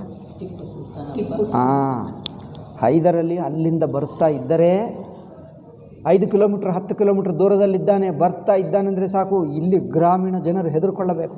ಅವನು ಹೇಳಿದ, ಮೊದಲು ಅವರು ಹೈದರಾಲಿ ಅವರ ಸೈನ್ಯ ಕುದುರೆ ಮೇಲೆ ಹೋಗುತ್ತಾ ಇದ್ದರೆ ಗ್ರಾಮಗಳಿಂದ ದಾರಿ, ಆ ಕಾಲದಲ್ಲಿ ಗ್ರಾಮಗಳಿಂದಲೇ ಇತ್ತಲ್ಲವೇ, ಗ್ರಾಮಗಳಿಂದ ಹೈವೇ ರೋಡ್ ಹೋಗ್ತಾ ಇದ್ದರೆ ಗ್ರಾಮೀಣ ಜನರು, ರಾಜ ಬರುತ್ತಾ ಇದ್ದಾನೆ, ವೀರರು, ಸೈನಿಕರು, ಪರಾಕ್ರಮಿಗಳು ಬರುತ್ತಾ ಇದ್ದರೆ ಅವರನ್ನು ನೋಡಬೇಕನ್ನಿಸುತ್ತದೆ. ಸಿನಿಮಾ ನಟರು, ರಾಜಕಾರಣಿಗಳು, ವೀರರು, ಈ ಮೂವರನ್ನು ಜನರು ನೋಡಲಿಕ್ಕೆ ಹೋಗ್ತಾರೆ. 4ನೆಯವರು ಅದೇ ಸಿನಿಮಾ ನಟರು ಅಂದರೆ ನಟನ, ನಾಟಕಗಳು ಆಡುವವರನ್ನು ನೋಡಲಿಕ್ಕೆ ಹೋಗ್ತಾರೆ. ಪೂರ್ವಕಾಲದಲ್ಲಿತ್ತು. ನಾಟಕಗಳನ್ನು ಆಡುವವರು ನೋಡಲಿಕ್ಕೆ ಹೋಗ್ತಾರೆ, ರಾಜಕಾರಣಿಗಳನ್ನು ನೋಡ್ತಾರೆ, ವೀರರನ್ನು ನೋಡ್ತಾರೆ. ಈ 3 ಬಿಟ್ಟು ಮಿಕ್ಕ ಯಾರನ್ನು ನೋಡೋಕ್ಕೆ ಹೋಗಲ್ಲ. ಅಲ್ಲ, ನಿಮ್ಮನ್ನು ನಮ್ಮನ್ನು ನೋಡಲ್ಲ. ನೀವು ಬಂದರೂ ಯಾರು ನೋಡೋಕ್ಕೆ ಬರಲ್ಲ. ಇನ್ನು 3 ಜನ ನೋಡಲಿಕ್ಕೆ ಬರ್ತಾರೆ. ಅವ್ರು ಬರ್ತಾ ಇದ್ದಾರಂತೆ, ಅಯ್ಯೋ 100 ಜನ ನೋಡಲಿಕ್ಕೆ ಬರ್ತಾರೆ. ಮನೆ ಬಿಟ್ಟು ಕೆಲಸ ಇದ್ದರೆ ಬರ್ತಾ ಇದ್ದಾನೆ ಅಂತ ಬಂದಾಗ ನಾನು ಹೇಳುವೆ. ನಾನು ಕೆಲವರು ಅಲ್ಲೇ ಈಗ ಬರ್ತಾ ಇದ್ದಾರೆ, ಅಲ್ಲಿಗೆ ಬಂದರಂತೆ ಮುಂದೆ ನಿಂತಿರುತ್ತಾರೆ. ಈಗ 2 ಕಿಲೋಮೀಟ್ರ್ ಇದೆ, 1 ಕಿಲೋಮೀಟ್ರ್ ಬರ್ತಾನೆ ಈಗ ಅಂದರೆ ಮೊದಲೇ ನಿಂತು ಬಿಡ್ತಾರೆ. ಸುಮ್ಮನೆ ನಿಂತಿರ್ತಾರೆ, ಮಾತಾಡ್ತಾ ಎಲ್ಲ ನಿಂತಾರೆ. ಇನ್ನೊಬ್ಬರು ಹೇಳ್ತಾರೆ, ಅಮ್ಮೋ ಕೆಲಸ ಬಿಟ್ಟು ಬರ್ತಾರೆ, ಕೆಲಸ ನಂತರ ಮಾಡ್ಕೊಳ್ಬೋದು, ಮೊದಲು ನೋಡೋಣ. ಹಾಗೆ ಎಲ್ಲರೂ ಬೀದಿಯಲ್ಲಿ ಈ ಸೈಡ್ ನಿಂತುಕೊಂಡು ನೋಡಲಿಕ್ಕೆ, ಮನೆ ಬಿಟ್ಟು ನೋಡಲಿಕ್ಕೆ ಬರುತ್ತಿದ್ದಾರಂತೆ. ಹೈದರಾಲಿಗೆ ಅನಿಸಿತು, ನಾನಂದರೆ ಹೆದರಿಕೆನೇ ಇಲ್ಲ ಇವರಿಗೆ ಎಂದು. ಆವಾಗ ಖಡ್ಗ ತಗೊಂಡು ಬಿಟ್ಟು ಕಂಡು ಬಂದವರೆಲ್ಲ ಸಾಯಿಸಿಬಿಟ್ಟ. ಈಗ ಎಲ್ಲರೂ ಓಡಿ ಕೆಳಗೆ ಬೀಳುತ್ತಾ ಕೈಕಾಲು ಮುರಿದು ಹೋಗಿ ರಕ್ತ ಸೋರುತ್ತಾ ಇದ್ದರು. ಮತ್ತೆ ಎದ್ದು ಓಡಿ ಹೋದರಂತೆ. ಅಳುತ್ತಾ ಎದ್ದು ಹೋಗಿ ಮನೆಗೆ ಹೋಗಿಬಿಟ್ರು, ಬಾಗಿಲು ಮುಚ್ಚಿಕೊಂಡು. ಹಾಗೆ ಆಗಬೇಕು ಎಂದು ಹೇಳಿದ. ನಾನು ಬರ್ತಾ ಇದ್ದೇನೆ ಎಂದು 5 ಕಿಲೋಮೀಟ್ರ್ ಮುಂದೆ ಗೊತ್ತಾದರೆ ಗ್ರಾಮಗಳು ಖಾಲಿ ಆಗಬೇಕು. ಎಲ್ಲರೂ ಮನೆಗೆ ಹೋಗಿ ಬಾಗಿಲು ಮುಚ್ಚಿಕೊಳ್ಳಬೇಕು. ಯಾರು ಒಬ್ಬ ಮನುಷ್ಯ ಕಂಡು ಬರಬಾರದು. ಏಕೆ? ಹೈದರಾಲಿ ಅಂದರೆ ಹೆಸರು ನೋಡಿದರೆ ಹೆದರ್ಕೊಳ್ಳಬೇಕು. ಆವಾಗ ಇದು ಒಂದು ಸಲ ಮಾಡಿದ ನಂತರ ಈಗ ಜನರೆಲ್ಲ ಗ್ರಾಮಗಳು ಖಾಲಿ. ಕೆಲವರು ಗ್ರಾಮ ಒಳಗೆ ಹೋಗೋದು. ಪೂರ್ವಕಾಲದಲ್ಲಿ ಸಣ್ಣ ಮನೆಗಳಿರುತ್ತಿತ್ತು. ಅವರು ಮನೆ ಅಂದರೆ ಏನು, ಎಲ್ಲ ವರಂಡ ಟೈಪೇ ಇರುತ್ತಿತ್ತು. ಸ್ವಲ್ಪ ಏನೋ ಅಡಿಗೆ ಗಿಡಿಗೆ ಒಳಗೆ ಇಟ್ಕೊಳ್ತಾರೆ, ಮಿಕ್ಕದೆಲ್ಲ ವರಂಡದಲ್ಲೇ ಇರ್ತಾರೆ. ಈಗ ಅವರಿಗೆ ರೂಮಿನ ಒಳಗೆ ಹೋಗೋಕ್ಕೆ ಆಗಲ್ಲ ಅಲ್ಲವೇ? ರೂಮಲ್ಲಿ ಬಾಗಿಲು ಮುಚ್ಚಿಕೊಳ್ಳುವುದಕ್ಕೆ ಏನಿಲ್ಲವೇ ಇಲ್ಲ. ಬಡವರು ಇರುತ್ತಾರಲ್ಲ, ಅವರು ಓಪನ್ ಪ್ಲೇಸ್ನಲ್ಲೇ ಇರುತ್ತಾರೆ. ಅದು ನೋಡಿಕೊಂಡು ಈಗ ಅವರನ್ನು ಸಾಯಿಸ್ತಾನಲ್ಲ. ಅವರೇನು ಮಾಡಿದ್ದರು? ಬರುತ್ತಾ ಇದ್ದಾನೆ ಅಂದರೆ ಮನೆ ಬಿಟ್ಟೇ ಹೋದರು, ಬೇರೆ ಊರಿಗೆ ಹೋದರು. ಎಲ್ಲೇ ಹೋಗಿಬಿಟ್ಟು ಊರೇ ಬಿಟ್ಟು ಹೋದರು. ಅವ್ರು ಬಿಟ್ಟು ಹೋದ ನಂತರ ಯಾವಾಗಲೂ ಸಂಡೆಗೆ ಬಂದರು. ಹೈದರಾಲಿ ಅಂದ್ಕೊಂಡ, ಇದು ಚೆನ್ನಾಗಿದೆ, ಹೀಗೆ ಆಗಬೇಕು, ನನ್ನ ಹೆಸರು ಕೇಳಿದರೆ ಹಾಕು, ಜನರೆಲ್ಲ ಓಡಿ ಹೋಗಬೇಕು. ಅವರಿಗೆ ಎಷ್ಟು ಸಂಭ್ರಮವೋ. ಅವ್ರಿಗೇನು ಮಾಡ್ತೀರಿ ನೋಡಿ, ಜನರು ನಿನಗೆ ಸನ್ಮಾನ ಮಾಡ್ತಾರಪ್ಪ, ಆರತಿ ಮಾಡ್ತಾರೆ, ನಮಸ್ಕಾರ ಕೊಡ್ತಾರೆ. ಅಲ್ಲ, ಜನರು ನನ್ನನ್ನು ನೋಡಿ ಹೆದರ್ಕೊಂಡು ಓಡಿ ಹೋದರೆ ಎಷ್ಟು ಆನಂದವಿದೆಯೋ. ನನಗೆ ಸನ್ಮಾನ ಮಾಡಿ, ಆರತಿ ಮಾಡಿದ್ದರೆ, ಏನುಗಳು ಅಕ್ಷತ ಮಾಡಿದ್ದರೆ ನಮಗೆ ಆನಂದವ. ಅದರಲ್ಲಿಲ್ಲ. ಗುಂಡಾಗಳಿಗೇನು ಮಾಡ್ತೀವಿ? ಗುಂಡಗಳಿಗೆ ಸಾಯಿಸೋದು ಬಿಟ್ಟು ಬೇರೆ ಕೆಲಸ ಇಲ್ಲ. ಇವರಿಗೇನು ಸನ್ಮಾನ ಮಾಡ್ತೀರಾ? ಅಂಥವರನ್ನು ಅಂಥ ಮೂರ್ಖರನ್ನು ನಂಬುವುದು ಈ ಮೂರ್ಖ ಗಾಂಧೀಜಿ ಅಂಥವನೇ. ಅವ್ರು ಹೇಳ್ತಾರೆ ಅವರನ್ನು ಬದಲಾಯಿಸ್ತಾನಂತೆ ಬುದ್ಧಿ, ಅವರು ಸಜ್ಜನನನ್ನು ಮಾಡ್ತಾನಂತೆ. ಇವರು ಉಪವಾಸ ಮಾಡಿ ಸಜ್ಜನನ್ನು ಮಾಡ್ತಾನಂತೆ. ಅಥವಾ ಅವ್ರ ಕೈಯಲ್ಲಿ ಸತ್ತು ಹೋದರೆ ಅವರನ್ನು ಸಜ್ಜನನಾಗಿ ಮಾಡೋಣ ಎಂದು. ಅವರು ಸಜ್ಜನರಾಗಿ ನಾವೇಕೆ ಸಾಯಬೇಕು? ನೋಡಿ ಗಾಂಧೀಜಿ ಮೂರ್ಖತನ ನೋಡು. ಅವರು ಸಾಮಾನ್ಯ ಮೂರ್ಖ ಅಲ್ಲ, 1000 ವರ್ಷಕ್ಕೆ ಒಬ್ಬರ ಅಂಥ ಮೂರ್ಖರು ಹುಟ್ಟುತ್ತಾರೆ. ನಮಗೆ ಗೊತ್ತಾಗ್ತಾ ಇಲ್ಲ, ಮೊನ್ನೆ ಹುಟ್ಟಿದೆ. ಚರಿತ್ರದಲ್ಲಿ ಇದ್ದು ಬಿಡ್ತಾರೆ, ನಾವು ಬದುಕಲ್ಲ. ಅದು ಅಫ್ಕೋರ್ಸು ಒಂದು 200-300 ವರ್ಷ ನಂತರ ಗಾಂಧೀಜಿ ಪುಸ್ತಕ ನೋಡಿದ್ದರೆ ಇಂಥ ಪಾಪಾತ್ಮ ಹೇಗೆ ಹುಟ್ಟಿದ, ಆ ಕಾಲದ ಜನರು ಇವರನ್ನು ಹೇಗೆ ನಂಬಿದ್ದರು ಎಂದು ಜನರು ಆಶ್ಚರ್ಯ ಪಟ್ಕೊಳ್ತಾರೆ. ಈ ಭಾರತ ದೇಶದ ನಮ್ಮ ಅಜ್ಜಂದಿರಿಗೆ ಹುಚ್ಚುಗಳಾಗಿಬಿಟ್ರ, ಅವರೆಲ್ಲ ಹುಚ್ಚು, ನಮ್ಮ ಭಾರತ ದೇಶ ಹುಚ್ಚು ಎಂದು ಹೇಳ್ತಾರೆ. ಈಗ ಗೊತ್ತಾಗಲ್ಲ ಜನರಿಗೆ. ಇನ್ನೊಂದು 1000 ವರ್ಷಗಳು ಇವರ ಹೆಸರು ಚರಿತ್ರದಲ್ಲಿರುತ್ತದೆ. ಇಂಥ ಮೂರ್ಖ, ಇಂಥ ಮೆಂಟಲ್ ಕೇಸ್ ಹೇಗೆ ಹುಟ್ಟಿದ ಪ್ರಪಂಚದಲ್ಲಿ? 1000 ವರ್ಷಕ್ಕೆ ಒಬ್ಬರು ಹುಟ್ಟುತ್ತಾರೆ ಇಂಥ ಮೂರ್ಖ ಜನರು. ಗಾಂಧೀಜಿ ಅಂತ ಮೂರ್ಖ ಜನರು. ನೋಡಿ, ಈ ಹೈದರಾಲಿ ಎಂಥ ಮೂರ್ಖನೋ ಅವರಷ್ಟು ಡಬಲ್ ಮೂರ್ಖ ಇವನು. ಅವನ ತರಹ ಮೂರ್ಖನೇ. ಅವರಿಗೆ ಇನ್ನೊಬ್ಬರನ್ನು ಹೆದರಿಸುವುದಲ್ಲಿ ಸಂಭ್ರಮ ಅಂದರೆ ಒಂದು ಆನಂದ. ಇವರಿಗೆ ಅವರ ಕೈಯಲ್ಲಿ ಸತ್ತು ಹೋಗುವುದಲ್ಲಿ ಆನಂದ. ಅವರನ್ನು ಸಾಯಿಸಬೇಡ, ಹೈದರಾಲಿಯನ್ನು ಸಾಯಿಸಬೇಡ, ಅವರ ಕೈಯಲ್ಲೇ ನಾವೆಲ್ಲರೂ ಸತ್ತು ಹೋಗೋಣ. ಸಾಯಿಸ್ತಾನೆ ಅಂದರೆ ಎಲ್ಲರೂ ಸತ್ತು ಹೋಗೋಣ, ಭಾರತ ದೇಶ ಅಮೃತ ದೇಶ, ಅಮರ ದೇಶ ಆಗಿಬಿಡ್ತದೆ ಎಂದು ಹೇಳಿದ ಗಾಂಧೀಜಿ. ಎಲ್ಲರ ಕೈಯಲ್ಲೇ ಸತ್ತು ಹೋಗೋಣ, ಒಳ್ಳೆಯ ದೇಶ, ಒಳ್ಳೆಯದಾಗುತ್ತದೆ. ಇದೇ ಅಹಿಂಸಾ ನಾನು ಹೇಳಿದ್ದು. ಭಾರತ ದೇಶ ನಿಜವಾಗಿ ಒಳ್ಳೆಯ ದೇಶ ಆಗಬೇಕಂದರೆ ಹೈದರಾಲಿ ಕೈಯಲ್ಲೇ ಸತ್ತು ಹೋಗೋಣ, ಒಳ್ಳೆಯದಾಗುತ್ತೆ. ಎಷ್ಟು ಜನರನ್ನು ಸಾಯಿಸಿದ ನಂತರ ಅವರು ಬುದ್ಧಿ ಬದಲಾಯಿಸ್ತದೆ? ಅವರು ಬುದ್ಧಿ ಬದಲಾಯಿಸುವುದಕ್ಕೆ ನಾವೇಕೆ 100 ಜನರು, 1000 ಜನರು, 1,00,000 ಜನರು ಸತ್ತು ಹೋಗಬೇಕು? 1,00,000 ಜನರು ಸತ್ತು ಹೋದರೂ ಅವರು ಬದಲಾಯಿಸಲ್ಲ. ಆವಾಗ ಏನು ಮಾಡ್ತೀವಿ? ಒಂದು ತೈಮೂರ್ ಎಂಬನು ಬಂದ, 1,00,000 ಜನರು ಸಾಯಿಸಿದ ನಂತರ ಅವರು ಬದಲಾಯಿಸಲಿಲ್ಲ. ಇಡೀ ಭಾರತ ದೇಶ ಹೋಗಲಿ ಎಂದು ಹೇಳ್ತಾನೆ ಗಾಂಧೀಜಿ. ಅಂಥವನು ನಿಮಗೆ ಮಹಾತ್ಮ ಆಗಿಬಿಟ್ಟಾನ? ಇದು ಮೆಂಟಲ್ ಕೇಸು. ಅವ್ರನ್ನ ಯಾವುದೋ ಹುಚ್ಚ ಆಸ್ಪತ್ರೆಯಲ್ಲಿ ತಕ್ಕವರು ನೀವೆಲ್ಲರೂ ಪೂಜೆ ಮಾಡಿದ್ದೀರಿ. ಮನೆಯಲ್ಲಿ ಈಗಲೂ ನೋಡ್ತೀವಿ ಫೋಟೋ ಇಟ್ಕೊಂಡು. ನಿಮ್ಮ ಮನೆಯಲ್ಲಿದೆಯಾ? ಹೋಗಿ ನೋಡ್ಕೊಂಡು ಒಂದು ಸಲ. ಇರ್ಬೋದು ನಿಮ್ಮ ಮನೆಯಲ್ಲಿ.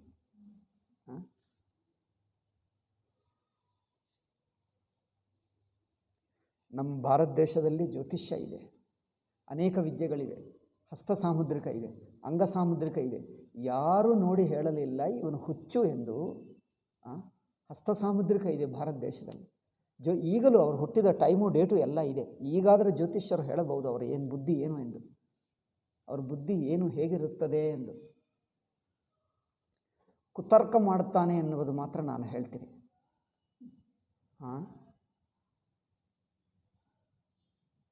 ಅಕ್ಟೋಬರ್ನಲ್ಲಿ ಹುಟ್ಟಿರುವವರು, ನೀವು ಯಾರಾದರೂ ಹುಟ್ಟಿದರೆ ಬೇಜಾರು ಮಾಡ್ಕೊಳ್ಳಬೇಡಿ, ಪೂರ್ತಿ ಹೇಳ್ತೀನಿ.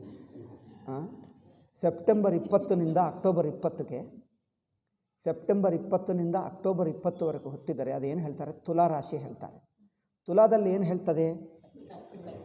ತಕ್ಕಡಿ ಏನು ಮಾಡ್ತದೆ? ಬ್ಯಾಲೆನ್ಸ್.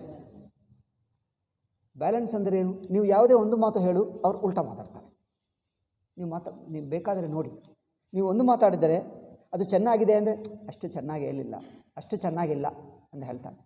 ಹೌದೌದು ಸ್ವಲ್ಪ ತಪ್ಪಿದೆ ಅಂದರೆ ಸ್ವಲ್ಪ ಏನಲ್ಲ ಹೆಚ್ಚೇ ಇದೆ, ಹೌದೌದು ಹೆಚ್ಚಿದೆ ಅಂತ ಹೆಚ್ಚೇನಲ್ಲ ಸ್ವಲ್ಪ ಇದೆ. ನೀವು ಹೇಳಿದ್ದು ಪ್ರತಿ ಮಾತಕ್ಕೂ ಉಲ್ಟಾ ಮಾತಾಡ್ತಾರೆ. ನೀವು ಬೇಕಾದರೆ ಪರೀಕ್ಷೆ ಮಾಡಿ. ಯಾರು? ಸೆಪ್ಟೆಂಬರ್ 20ನಿಂದ ಅಕ್ಟೋಬರ್ 20ವರೆಗೆ. ಅದರಲ್ಲಿ ಬೇರೆ ಗ್ರಹ ಇದ್ದರೆ, ಬೇರೆ ಗ್ರಹ ಸ್ವಲ್ಪ ಒಳ್ಳೆಯ ಗ್ರಹ ಇದ್ದರೆ ಅಂದರೆ ಕುಂಡಲಿಯಲ್ಲಿ ಅದೇ ವಾದಿಸುವುದು ಸ್ವಲ್ಪ ಒಳ್ಳೆಯದಾಗಿ ವಾದಿಸ್ತಾನೆ. ಇಲ್ಲದಿದ್ದರೆ ಸುಮ್ಮನೆ ಕುತರ್ಕ ಮಾಡ್ತಾನೆ.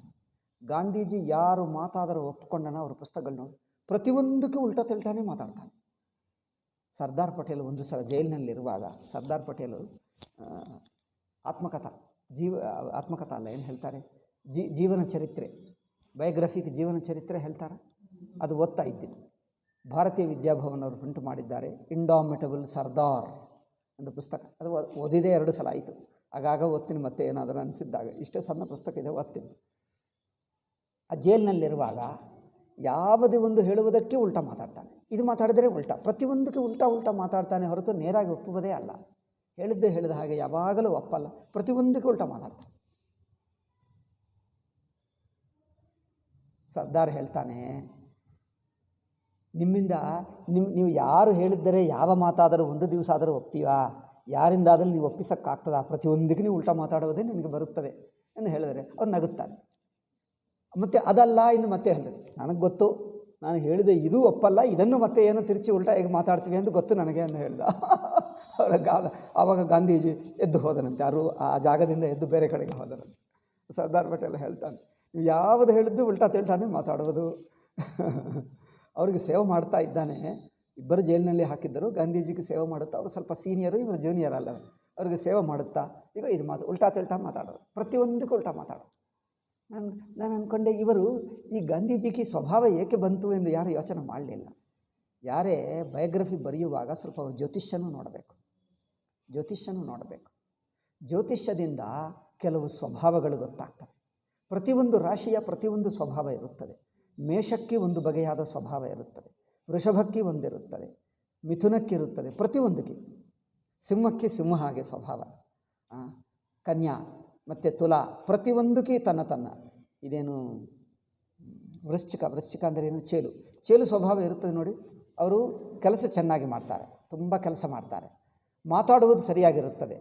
ಮಾತಾಡ್ತಾ ಮಧ್ಯದಲ್ಲಿ ಏನೋ ಬಂದರೆ ಚೇಲು ಹಾಗೆ ಟಕ್ಕೆಂದು ಕಟ್ಟು ಮಾಡುವ ಹಾಗೆ ಮಾತಾಡ್ತಾರೆ. ಒಂದು ಕಚ್ಚು ಅಂತ ಒಂದು ಮಾತಾಡ್ತಾರೆ, ಕಂಟಿನ್ಯೂಸ್ ಮಾಡಲ್ಲ, ಆಗಾಗ ಸ್ವಲ್ಪ ಮಾತಾಡ್ತಾ ಮಧ್ಯದಲ್ಲಿ ಒಂದು ಕಚ್ಚುವ ಹಾಗೆ ಮಾತಾಡ್ತಾರೆ. ಹಾಗೆ ಪ್ರತಿಯೊಂದು ಸ್ವಭಾವದಲ್ಲಿ ಒಂದೊಂದು ಇರುತ್ತದೆ. ಮಕರ ಇರುತ್ತದೆ ನೋಡಿ, ಯಾವುದೇ ಸಾಮಾನ್ಯವಾಗಿ ಮಾತಾಡಿದ್ರೆ ಪರವಾಗಿಲ್ಲ, ಯಾವುದೇ ಒಂದು ಸೀರಿಯಸ್ ಮಾತಾಡಿದ್ರೆ ತಂದೆ ಕರೆಕ್ಟ್ ಎಂದು ಆಗ್ರಹ ಇಟ್ಕೊಳ್ತಾನೆ. ಆ ಮಕರದ ಹಿಡಿತ ಇರುತ್ತದೆ ನೋಡಿ. ಈಗ ಅಷ್ಟೇ, ತಾನು ಹೇಳಿದ್ದೆ ಕರೆಕ್ಟ್ ಎಂದು ಏನೂ ಮಾಡಲಿ, ಈಗ ಅದನ್ನೇ ಆಗ್ರಹವಾಗಿ ಹಿಡ್ಕೊಳ್ತಾನೆ. ಅಬ್ಬಾ ಇವ್ರ ಜೊತೆಗೆ ವಾದಿಸಿ ವ್ಯರ್ಥ ಎಂದು ಬಿಟ್ಟುಬಿಡ್ತೀನಿ. ನಾನು ನೋಡಿದ್ದೀನಿ, ಇವರು ಇಷ್ಟೇಕೆ ವಾದಿಸ್ತಾ ಇದ್ದೆ. ನಂತರ ನೋಡಿದ್ದೀನಿ ನಿಮ್ಮ ಡೇಟ್ ಆಫ್ ಬರ್ತ್ ಮಕರ, ಗೊತ್ತಾಯಿತು, ಇದು ಸ್ವಭಾವ ಗೊತ್ತಾಯಿತು, ಈಗ ಆವಾಗ ಬಿಡ್ತು. ಈಗ ಮೀನ ಇರುತ್ತಾರೆ, ಮೀನ ಜೊತೆಗೆ ಬುದ್ಧಿವಂತರಾಗಿರುತ್ತಾರೆ. ಆದರೆ ಎರಡು ಗುಣಗಳು. ಮೀನು ಇರುತ್ತದೆ ನೋಡಿ ನೀರಿನಲ್ಲಿ, ಒಂದು ಕಡೆ ನಿಲ್ಲಲ್ಲ, ಬೇಗ ಇಲ್ಲಿಂದ ಅಲ್ಲಿಗೆ ಅಲ್ಲಿಂದ ಇಲ್ಲಿಗೆ ತಿರುಗುತ್ತಾನೇ ಇರುತ್ತಾನೆ, ಒಂದು ಕಡೆ ನಿಲ್ಲಲ್ಲ ಅಲ್ಲವೇ. ಈಗ ಇನ್ನೊಂದೇನೆಂದರೆ, ಜಗಳಕ್ಕೆ ಯಾರಾದರೂ ಬಂದರೆ ವಾದಿಸುವುದಕ್ಕೋ ಜಗಳಕ್ಕೋ ಅವ್ರು ಜಗಳ ಹೆಚ್ಚು ಮಾಡಲ್ಲ. ಒಂದೇನೋ ಮಾತು ಹೇಳಿಬಿಟ್ಟು ಅಲ್ಲಿಂದ ಓಡಿ ಹೋಗ್ತಾನೆ ಅಷ್ಟೇ, ಅಲ್ಲಿಂದ ಬಿಟ್ಟು ಬೇರೆ ಕಡೆಗೆ ಹೋಗ್ತಾನೆ ಹೊರತು ಜಗಳ ಮಾಡಲ್ಲ. ಅದೇ ಮೇಷ ಇದ್ದರೆ ಒಂದೊಂದು ರಾಶಿಗೆ ಒಂದೊಂದು ಸ್ವಭಾವ. ಆ ರಾಶಿಯಲ್ಲಿ ಹುಟ್ಟಿದವರು ನೋಡು, ಸ್ವಭಾವ ನೋಡು. ಅವು ಗಾಂಧೀಜಿದು ಏನಿತ್ತು ಬ್ಯಾಲೆನ್ಸ್, ತರ್ಕ ಮಾಡ್ತಾನೆ. ಪ್ರತಿಯೊಂದು ನೀವು ಏನೇ ಹೇಳೋದಕ್ಕೆ ಉಲ್ಟಾ ಮಾತಾಡ್ತಾನೆ. ಅಂದರೆ ಪ್ರತಿಯೊಂದು ರಾಶಿಗೆ 3 ಬಗೆ ಇರುತ್ತದೆ: ಉತ್ತಮ ಗುಣ, ಮಧ್ಯಮ ಗುಣ, ಅಧಮ ಗುಣ. ವಾದಿಸುವುದರಲ್ಲಿ ಉತ್ತಮ ವಾದನ ಮಾಡುವವರಿದ್ದಾರೆ, ಉತ್ತಮ ವಾದನ, ಮಧ್ಯಮ ವಾದನ, ಅಧಮ ವಾದನ. ಅಧಮ ವಾದನ ಮಾಡುವವರಿಗೆ ಕುತರ್ಕ ಆಗುತ್ತದೆ. ಬೇರೆ ಗ್ರಹಗಳು, ಉತ್ತಮ ಗ್ರಹಗಳು ಪಕ್ಕಕ್ಕಿದ್ದರೆ ಅದೇ ವಾದಿಸುವುದು ಒಳ್ಳೆಯ ತರಹ ವಾದಿಸುವುದಾಗ್ತದೆ. ಅಥವಾ ಗ್ರಹಗಳು ಅಷ್ಟು ಉತ್ತಮವಿಲ್ಲ ಅಂದರೆ ಮಧ್ಯಮ ತರಹ ವಾದನ. ಈಗ ಗ್ರಹಗಳು ಕೆಟ್ಟದಿದ್ದರೆ ಈಗ ಸುಮ್ಮನೆ ಕುತರ್ಕ ಮಾಡ್ತಾನೆ, ಕುತರ್ಕ ಮಾಡುವ. ಮೇಷ ಸ್ವಭಾವ ನೀವೆಲ್ಲ ಗಮನಿಸಲಿಲ್ಲ. ನಾನು ಎಲ್ಲರ ಜೀವನ ಓದಿದಾಗ ಅವರ ರಾಶಿ ನೋಡ್ಕೊಳ್ತೇನೆ. ನೆಹರು ನವಂಬರ್ನಲ್ಲಿ ಹುಟ್ಟಿದ, ಗಾಂಧೀಜಿ ಅಕ್ಟೋಬರ್ನಲ್ಲಿ, ಅಂಬೇಡ್ಕರು ಏಪ್ರಿಲ್ನಲ್ಲಿ. ಏಪ್ರಿಲ್ ಅಂದ್ರೇನು? ಮೇಷ. ಆ ಮೇಷದ ಏನಿರುತ್ತದೆ? ಮೇಕಪೋತಕ್ಕೆ ನೀವೇನು ಹೇಳ್ತೀರಪ್ಪ? ಮೇಕೆಯ ಮರಿ ಅಲ್ಲ, ಮೇಲ್ಗೆ ಪುರುಷ.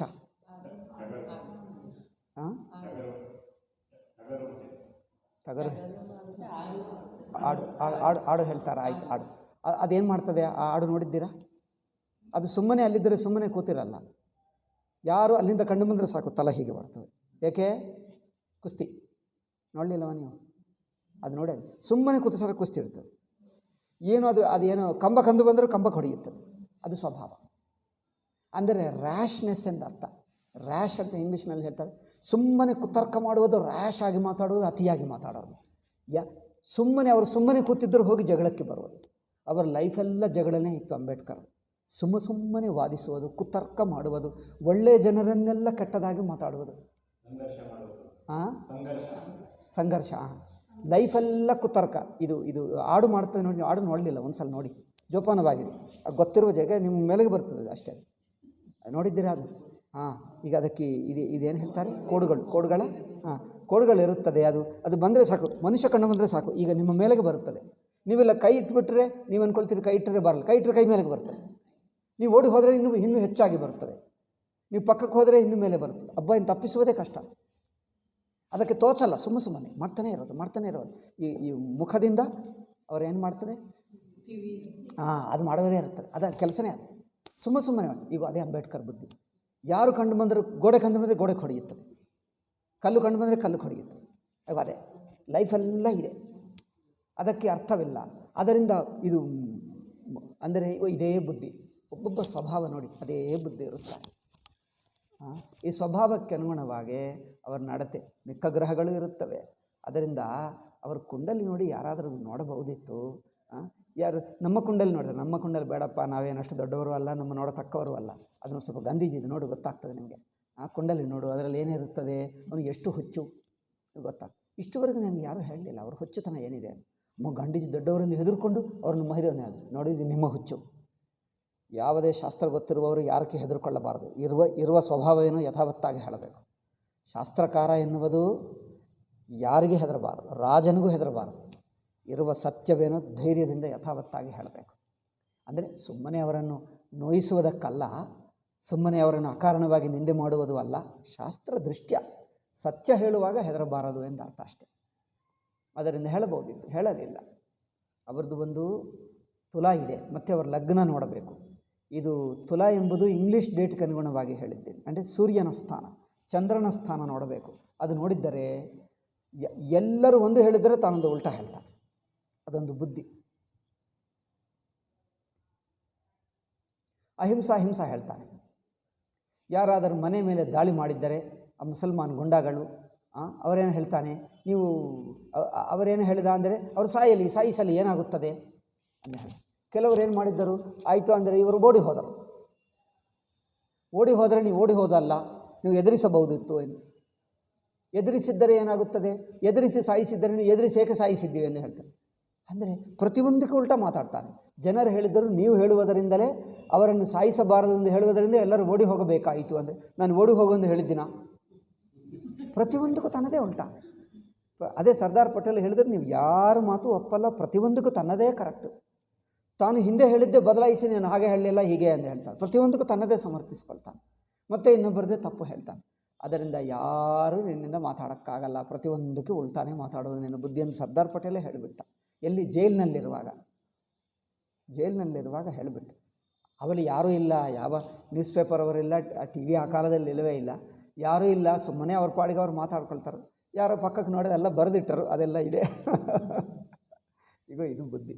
ಅಂದರೆ ಆ ತುಲಾ ಬುದ್ಧಿಗೋಸ್ಕರ ತಾನ ಮಾತುಗೆ ನೀವು ಒಂದು ಚೂರು ಹೇಳು ಉಲ್ಟಾ, ನೀವು ನೋಡಿ ಬೇಕಾದರೆ ನೀವು ಒಂದು ಮಾತಾಡಲಿ ಅದು ಮತ್ತೆ ಉಲ್ಟಾ ಮಾತಾಡ್ತಾರೆ, ಪ್ರತಿಯೊಂದಕ್ಕೂ ಉಲ್ಟಾ ಮಾತಾಡ್ತಾರೆ. ಇದು ಇದೇನೆಂದರೆ ಇದು ಸಿಹಿಯಾಗಿದೆ ಅಂದರೆ ಅಷ್ಟೇನೆಲ್ಲ, ಅಷ್ಟು ಸಿಹಿ ಏನಿಲ್ಲ, ಅದು ಸ್ವಲ್ಪ ಸಿಹಿ ಹೆಚ್ಚಾಗಿದೆ ಅಂತ ಹೇಳ್ತಾರೆ. ಹೌದೌದು ಹೆಚ್ಚಾಗಿದೆ ಅಂದರೆ ಅಷ್ಟು ಹೆಚ್ಚೇನಿಲ್ಲ, ಸಹಿಸ್ಕೊಳ್ಳಬಹುದು ಅಂತ.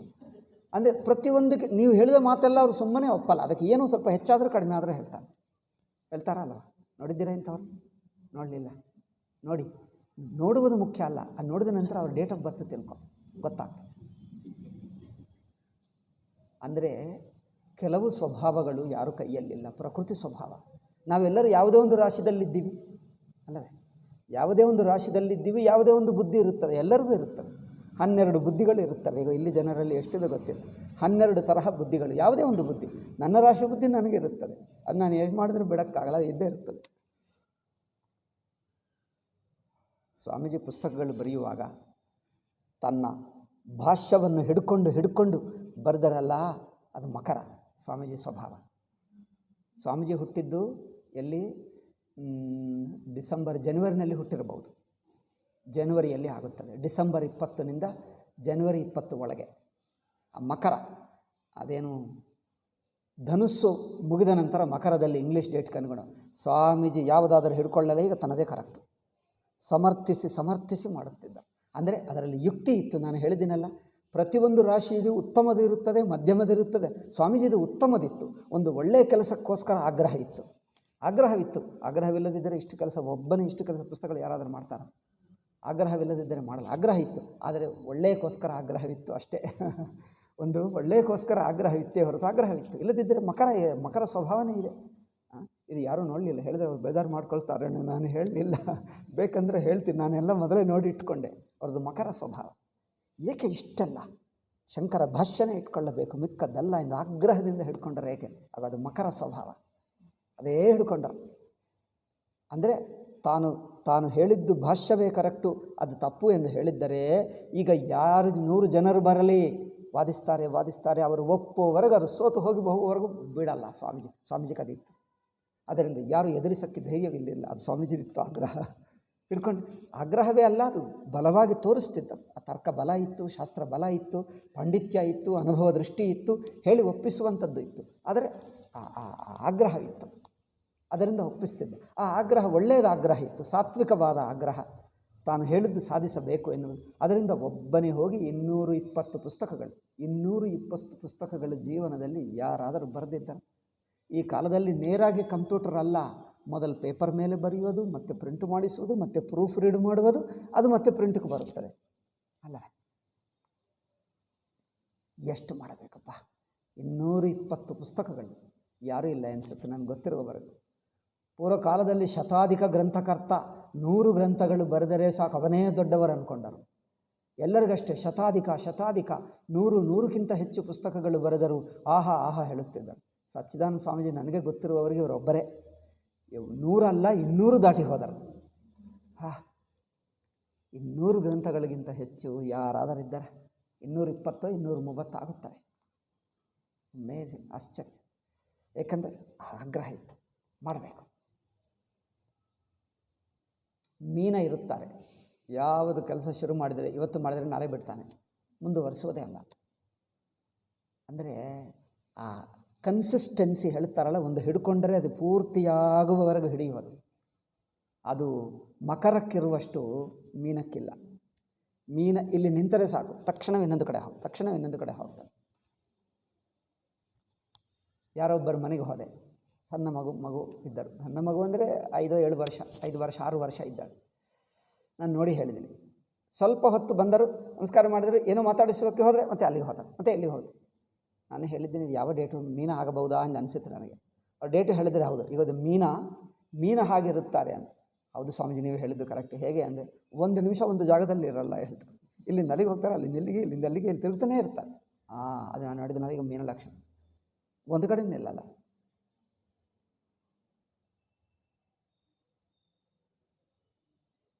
ಅಂದರೆ ಪ್ರತಿಯೊಂದು ರಾಶಿಗೆ ಒಂದೊಂದು ಸ್ವಭಾವ.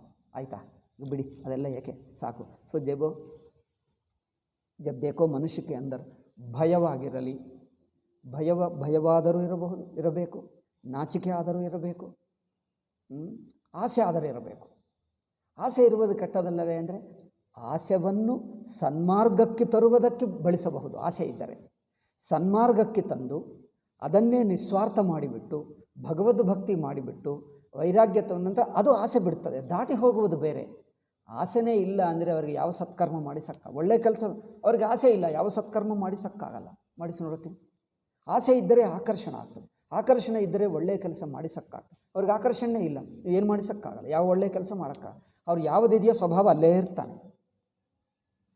ಗಾಂಧೀಜಿಗೆ ಆಸೆ ಇಲ್ಲ, ಯಾವುದು ತೋರಿಸೋ ಆಸೆ ಇಲ್ಲ, ಹಣಗಿಣ ಆಸೆ ಇಲ್ಲ, ಇನ್ನೊಬ್ಬರು ಮಾತು ಕೇಳಲ್ಲ, ತನ್ನ ಮಾತೇ ಆಗಬೇಕು ಅಷ್ಟೇ.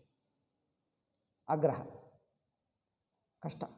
ಆದ್ದರಿಂದ ನೋಡಿ, ಆಸೆ ಇದ್ದರೆ ಅದೇ ಆಕರ್ಷಣವನ್ನು ಆಸೆ ಬಳಸಿಕೊಂಡು ಅವರಿಗೆ ಆಕರ್ಷಣೆ ತೋರಿಸಿ ಸತ್ಕರ್ಮ ಮಾಡಿಸ್ತದೆ, ಪುಣ್ಯಕರ್ಮ ಮಾಡಿಸ್ತದೆ. ನಾಚಿಕೆ ಇದ್ದರೆ ಅವರಿಗೆ ಹೇಳಿ, ಇದು ಹೇಳಿದರೆ ಇದು ಕೆಟ್ಟದು, ಚಿಚಿ ಈಗ ಮಾಡ್ತಾರಾ ಅಂದರೆ ಅವ್ರು ಹೆದರ್ಕೊಂಡು ನಾಚಿಕೆ ಪಟ್ಕೊಂಡು ಇನ್ನೊಂದು ಸಲ ಮಾಡಲ್ಲ. ಅವರಿಗೆ ನಾಚಿಕೆನೇ ಇಲ್ಲ, ಅದೇ ಮಾಡ್ತಾನೆ. ಜನರು ನಗುತ್ತಾರೆ ಅಂದರೆ ನಗಲಿ, ನನಗೆ ಆಗ್ತದೆ. ಅಪಮಾನ ಮಾಡ್ತಾರೆ, ಮಾಡಲಿ, ನನಗೇನಿಲ್ಲ. ನಗುತ್ತಾರೆ ಅಂದರೆ ನಗಲಿ, ನಾನು ಇದೇ ಮಾಡ್ತೀನಿ ಅನ್ನೋ, ನನಗೇನು ನಾಚಿಕೆ ಇಲ್ಲದವನಿಗೆ ಒಳ್ಳೆಯ ಕೆಲಸ ಮಾಡಿಸುವುದೇ ಕಷ್ಟ. ಮತ್ತೆ ಅದೇ ಮಾಡ್ತಾನೆ, ಅವ್ರಿಗೆ ನಾಚಿಕೆನೇ ಇಲ್ಲ ಅಲ್ಲವೇ, ಅದು ಡೇಂಜರಸ್. ನಾಚಿಕೆ ಇದ್ದರೆ ಒಳ್ಳೆಯದು ಅಲ್ಲವೇ. ತಬ್ ತಕ್ ಉನ್ಕೋ ಥೋಡಾ ಡರಾಕರ್ ಅವ್ರು ಥೋಡಾ ಲಲ್ಚಾಕರ್, ಸ್ವಲ್ಪ ಆಕರ್ಷಣೆ ತೋರಿಸಿ, ಸ್ವಲ್ಪ ಹೆದರಿಸಿ. ಏನಾದರೂ ಕಲ್ಕೊಳ್ತೀನಿ ಅಂದರೆ ಭಯವಿದ್ದರೆ ಅವ್ರಿಗೆ ಹೆದರಿಸೋಕ್ಕಾಗ್ತದೆ. ಅವ್ರ ಭಯನೇ ಅಲ್ಲ, ಹೋದರೆ ಹೋಗಲಿ ಅಂತ ಹೇಳ್ತಾರೆ. ಭಯವಿಲ್ಲ ಅಂಥವ್ರಿಗೇನು ಎದುರಿಸೋಕ್ಕಾಗಲ್ಲ. रास्ते पर ले चलना पड़ता है, इसीलिए बच्चों को ताड़ना भी देते हैं. ಅದರಿಂದ ಮಕ್ಕಳಿಗೆ ಕೆಲವೊಮ್ಮೆ ಹೊಡೆಯುತ್ತಾರೆ, ಕೆಲವೊಮ್ಮೆ ಶಬಾಸಿ ದೇತೆ हैं, ಕೆಲವೊಮ್ಮೆ ಹೊಡೆಯುತ್ತಾರೆ, ಕೆಲವೊಮ್ಮೆ ಮೆಚ್ಚಿಕೊಳ್ತಾರೆ. ಆಹಾ ಚೆನ್ನಾಗಿ ಮಾಡಿದೆಪ್ಪ ಎಂದು ಮೆಚ್ಚಿಕೊಳ್ತಾರೆ. ಶಬಾಸಿ ದೇತೆ हैं. ಪುರಸ್ಕಾರ भी देते हैं.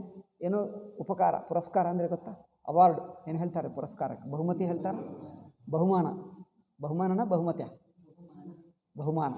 ಕೆಲವೊಮ್ಮೆ ಬಹುಮಾನ ಕೊಡ್ತಾರೆ, ಕೆಲವೊಮ್ಮೆ ಶಿಕ್ಷೆ ಕೊಡ್ತಾರೆ, ಕೆಲವೊಮ್ಮೆ ಬಹುಮಾನ ಮಾಡ್ತಾರೆ. ಏಕೆ? ಒಳ್ಳೆಯದು ಮಾಡಿದರೆ ಬಹುಮಾನ, ಕೆಟ್ಟದ್ದು ಮಾಡಿದರೆ ಶಿಕ್ಷೆ. ಏಕೆ? ಆ ಶಿಕ್ಷೆ ಹೆದರಿಕೆಯಿಂದ ಇನ್ನೊಂದು ಸಲ ಮಾಡಲ್ಲ. ಹಾಗೆ ಇವುಗಳೇ ಮನುಷ್ಯನನ್ನು ಸಜ್ಜನನಾಗಿ ಮಾಡಿಸ್ತವೆ. ಇದು ಏನು ಮಾಡಬಾರ್ದು ಈ ಕಾಲದಲ್ಲಿ, ಮಕ್ಕಳಿಗೆ ಏನು ಮುಟ್ಟಬಾರ್ದು ಅಂತವ್ರು ಏನು ಮಾಡಿದರೆ ನೋಡಬೇಕಂತ, ಈಗ ಅದೇ ಹಾಳಾಗ್ತಾನೆ. ಏನು ಕೆಟ್ಟ ಬುದ್ಧಿ ಇರ್ತದೆ ಅದೇ ಗಟ್ಟಿಯಾಗಿಬಿಡ್ತದೆ, ಹೈದರಲ್ಲೇ ಆಗಿಬಿಡ್ತಾನೆ. ಅದಕ್ಕೋಸ್ಕರ ಈ ಕಾಲದಲ್ಲಿ ಗುಂಡಗಳು ಹೆಚ್ಚಾಗ್ತಾ ಇದ್ದಾರೆ ಅಂದರೆ ಇದೇ ಕಾರಣ. ಗುಂಡಗಳೇ ಮಾಡಿಬಿಡ್ತಾ ಇದ್ವಿ. ಅವ್ರು ಏನಿದೆಯೋ ಬುದ್ಧಿ ತಾನು ಮಾಡಬೇಕಂತೆ, ತಾನು ಬದಲಾಯಿಸಬೇಕು. ತಾಯಿ ತಂದೆ ಏನು ಹೇಳಬಾರ್ದಂತೆ. ಈ ಕಾಲದಲ್ಲಿ ಹಾಗೆ ಮಾಡ್ತಾ ಇದ್ದಾರೆ. ತಾಯಿ ತಂದೆ ಏನೇ ಹೇಳಬಾರ್ದು, ಅವ್ರು ಏನಿಷ್ಟೋ ಅದೇ ಮಾಡ್ಕೊಳ್ಳೋದು. तो नारायण ವೇದ ಬಿ ಪರೋಕ್ಷವಾದ ಹೇ. ನಾರಾಯಣ್ ಅಂದರೆ ಮಧ್ಯದಲ್ಲಿ ಗುರುಗಳು ಹೇಳುತ್ತಿದ್ದರು. ಭಗವಂತನನ್ನು ನಾರಾಯಣ ಎಂದು ಸಂಬೋಧಿಸುತ್ತಾ ಶ್ರೋತಗಳನ್ನು ಭಗವದ್ ರೂಪವೇ ಎಂದು ನೋಡಿ ನಾರಾಯಣ್ ಎಂದು ಹೇಳುತ್ತಿದ್ದರು. ನಾನು ಕೇಳಿದ್ದೀನಲ್ಲ, ನೇರಾಗೆ ಕೇಳಿದ್ದೀನಿ ಎಷ್ಟೋ ಸಲ ಅವರ ಎದುರಾಗೆ ಕೂತ್ಕೊಂಡು. ನಾರಾಯಣ್ ಎಂದು ಸಂಬೋಧನೆ ಅದೇ ಅಲ್ಲಿ ಬರೆದಿಟ್ಟರು, ಹಾಗೆ ಆ ರೆಕಾರ್ಡ್ನಲ್ಲಿತ್ತು, ಅವರ ಹಾಗೆ ಬರೆದಿಟ್ಟರು. ಸೊ ನಾರಾಯಣ್ ವೇದ ಬಿ ಪರೋಕ್ಷವಾದ ಹೇ. ಸೊ ವೇದವು ಪರೋಕ್ಷವಾದವೇ. ಅವರ ಕಂಠದಲ್ಲಿ ಈಗಲೂ ವಿಡಿಯೋ ಆಡಿಯೋ ಸಿಗ್ತದೆ ಯೂಟ್ಯೂಬ್ನಲ್ಲಿ. ಅವರ ಕಂಠದಲ್ಲಿ ಏನೋ ಆಕರ್ಷಣ ಶಕ್ತಿ ಇದೆ. ಹಾಗೆ ಗಣಪತಿ ಸಚ್ಚಿದಾನಂದ ಕಂಠಕ್ಕಿದೆ. ಗಣಪತಿ ಸಚ್ಚಿದಾನಂದ ಕಂಠದಲ್ಲಿ ಒಂದು ಏನೋ ಶಕ್ತಿ ಇರುತ್ತದೆ, ದೇವತಾ ಶಕ್ತಿ. ಅವರಿಗಿಂತ ಹೆಚ್ಚಿತ್ತು ಅಖಂಡಾನಂದ ಸ್ವಾಮಿಗಳು. ಗಣಪತಿ ಸಚ್ಚಿದಾನಂದಕ್ಕೂ ಕಂಠದಲ್ಲಿದೆ. ಅವರು ಯಾವುದೇ ಶ್ಲೋಕ ಮಂತ್ರ ಹೇಳಿದರೆ ಮನುಷ್ಯನ ಮೇಲೆ ಒಂದು ಪ್ರಭಾವ ಇರುತ್ತದೆ. ಆ ಧ್ವನಿಯಲ್ಲಿ ತನ್ನ ಉಪಾಸನಾ ಬಲ ಇದೆ, ಕಂಠಧ್ವನಿಯಲ್ಲಿ. ಅಖಂಡಾನಂದ ಸ್ವಾಮೀಜಿದು ಇನ್ನೂ ಇದೆ, ಈಗಲೂ ಕೇಳಬಹುದು ಅವರದ್ದು ಯೂಟ್ಯೂಬ್ನಲ್ಲಿ. ಅಖಂಡಾನಂದ ಎಂದು ಟೈಪ್ ಮಾಡಿ ನೋಡಿ. ಅವರ ಕಂಠಧ್ವನಿ ಹಿಂದಿಯಲ್ಲಿ ಅವರು ನಾರಾಯಣ ಎಂದು ಹೇಳಿದರೆ ಸಾಕು, ಧ್ವನಿ ಕೇಳಿದರೆ ಸಾಕು. ಎಷ್ಟು ಆಕರ್ಷಣ ಅಂದರೆ, ಎಷ್ಟು ನೂರಾರು ಜನರಿದ್ದರೆ ಸೈಲೆಂಟ್ ಆಗಿಬಿಡ್ತಾರೆ. ಅವರ ಧ್ವನಿಯಲ್ಲಿ ಏನೋ ಒಂದು ಮಹಿಮೆ ಇತ್ತು. ಅವ್ರು ಹೇಳಿದರೆ ಸಾಕು, ಎಷ್ಟು ಜನರೆಲ್ಲ ಮೋಹಿತಗೊಳ್ತಾರೆ. ಅಷ್ಟು ಶಕ್ತಿ ಇತ್ತು ಅವರ ಕಂಠಧ್ವನಿಗೆ. ಅದರಿಂದ ಅವರು ನಾರಾಯಣ ಎಂದು ಹೇಳಿದರೆ ಸಾಕು, ಅಲ್ಲಿ 100 ಜನರು ಸನ್ಯಾಸಿಗಳು ಎಲ್ಲರೂ ಸೈಲೆಂಟ್ ಆಗಿ ಕೇಳುತ್ತಿದ್ದರು. ಅವರು ಹೇಳುವ ಹೊತ್ತುವರೆಗೂ ಯಾರೇನು ಮಾತಾಡಲ್ಲ, ಅಷ್ಟು ಇರುತ್ತೆ. ಸೊ ನಾರಾಯಣ ಎಂದು ಹೇಳ್ತಾರೆ. ಅವರ ಕಂಠಧ್ವನಿಯಲ್ಲಿ ಒಂದು ಮಹಿಮೆ ಇತ್ತು. वेद भी परोक्षवाद है. माने देवता लोग मन में तो दूसरी बात रखते हैं और दूसरी ढंग से उसको कहते हैं. ಅಂದರೆ ಮನಸ್ಸಿನಲ್ಲಿ ಒಂದು ದೃಷ್ಟಿ ಇಟ್ಕೊಂಡು ಹೊರಗೆ ಒಂದು ಹೇಳ್ತಾರೆ, ಉದ್ದೇಶ ಇನ್ನೊಂದು ಆಳವಾದ ಉದ್ದೇಶ ಇಟ್ಕೊಳ್ತಾರೆ. ಹಾಗೆ सो कहकर लोगों से अच्छा काम कराते हैं और फिर कर्मों से मुक्त करते हैं. अतः वेद का तात्पर्य कर्म के फल में नहीं है बल्कि निष्काम कर्म में है. ಕರ್ಮದ ತಾತ್ಪರ್ಯ ನಿಷ್ಕಾಮ ಕರ್ಮದಲ್ಲಿ. ಪ್ರಶ್ನೆ ಏನು? ಕರ್ಮಯೋಗ ಅಂದ್ರೇನು? ಕರ್ಮ ಮಾಡುತ್ತಾ ಕರ್ಮವನ್ನು ದಾಟುವುದು ಹೇಗೆ? ರಾಜ ಪ್ರಶ್ನೆ ಅದು ಇತ್ತು. ಅದಕ್ಕೆಲ್ಲ ಇದು ಉತ್ತರ. ಕರ್ಮ ಆಕರ್ಷಣದಿಂದ ಮೊದಲು ಮಾಡಿಸಿ ನಂತರ ಕರ್ಮವೇ ಯೋಗವಾಗುವಂತೆ, ನಿಷ್ಕಾಮ ಕರ್ಮವಾಗುವಂತೆ ಮಾಡಿಸುವುದು, ಅದು ಅದರಲ್ಲಿ ರಹಸ್ಯ. अब यह प्रश्न उठा कि फिर तो कर्म ही मत करो छोड़ दो. ಹಾಗಾದರೆ ಕರ್ಮದ ಉದ್ದೇಶ ನಿಷ್ಕಾಮವಾದರೆ ಕರ್ಮನೇ ಬಿಟ್ಟುಬಿಡು. ಆಗಲ್ಲ. यदि कर्म छोड़ देंगे तो तुम्हारी विकार की आदतें हैं. ಮನಸ್ಸಿನಲ್ಲಿ ಒಂದು ಕೆಟ್ಟ ಹವ್ಯಾಸಗಳು, ಕೆಟ್ಟ ಬುದ್ಧಿಗಳು ಅದೇ ಅವೇ ಇದ್ದು ಬಿಡ್ತವೆ, ಅದು ಹೋಗಲ್ಲ. ಮನುಷ್ಯನಲ್ಲಿ ಕೆಟ್ಟ ಹವ್ಯಾಸಗಳು, ಕೆಟ್ಟ ಬುದ್ಧಿಗಳು ಬಿಟ್ಟು ಹೋಗಲ್ಲ, ಅದು ಬಿಡಿಸಬೇಕು. वो नहीं छूटेंगे क्योंकि ಸಂಸ್ಕಾರ पैदा किए बिना विकार नहीं छूटते. ಸಂಸ್ಕಾರ ಮಾಡಿದ್ದರೆ ವಿಕಾರ ಹೋಗುತ್ತದೆ, ವಿಕಾರ ಹೋಗುವುದಕ್ಕೆ ಸಂಸ್ಕಾರ ಮಾಡಬೇಕು ಅಲ್ಲವೇ?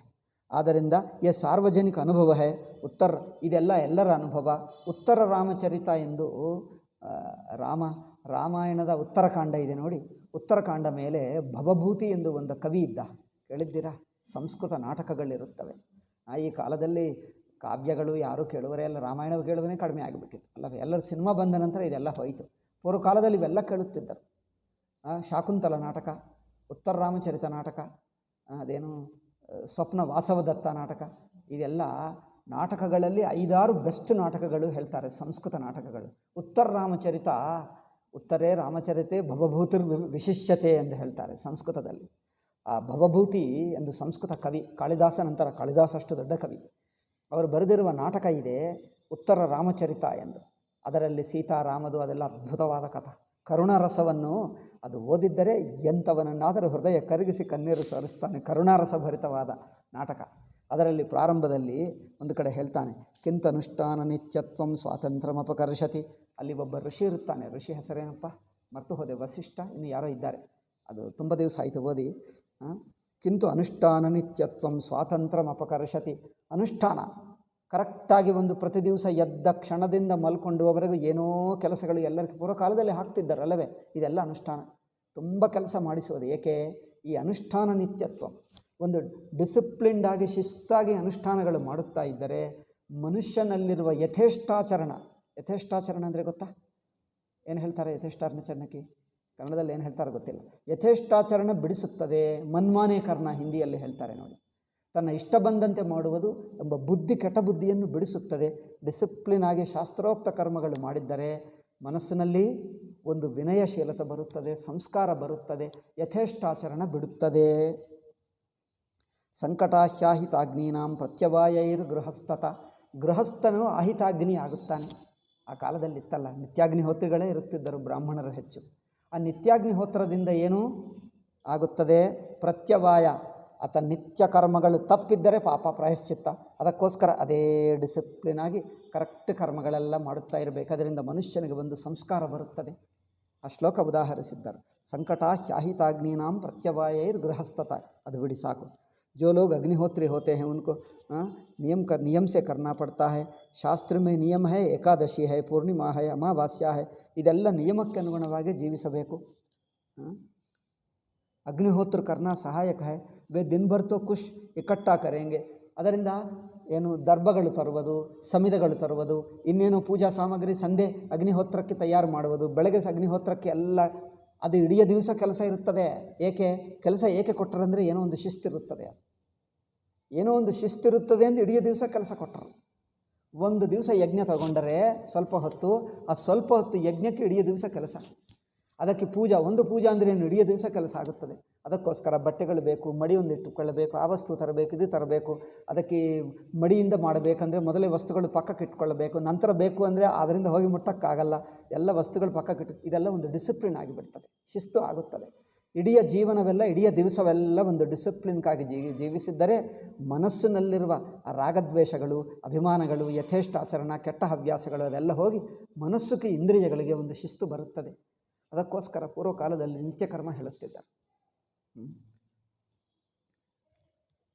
ಸ್ನಾನ ಮಾಡುವುದು ಅದೆಲ್ಲ ಒಂದು ನಿಯಮಗಳು. ನಿಯಮಬದ್ಧವಾಗಿ ಜೀವಿಸಿದ್ದರೆ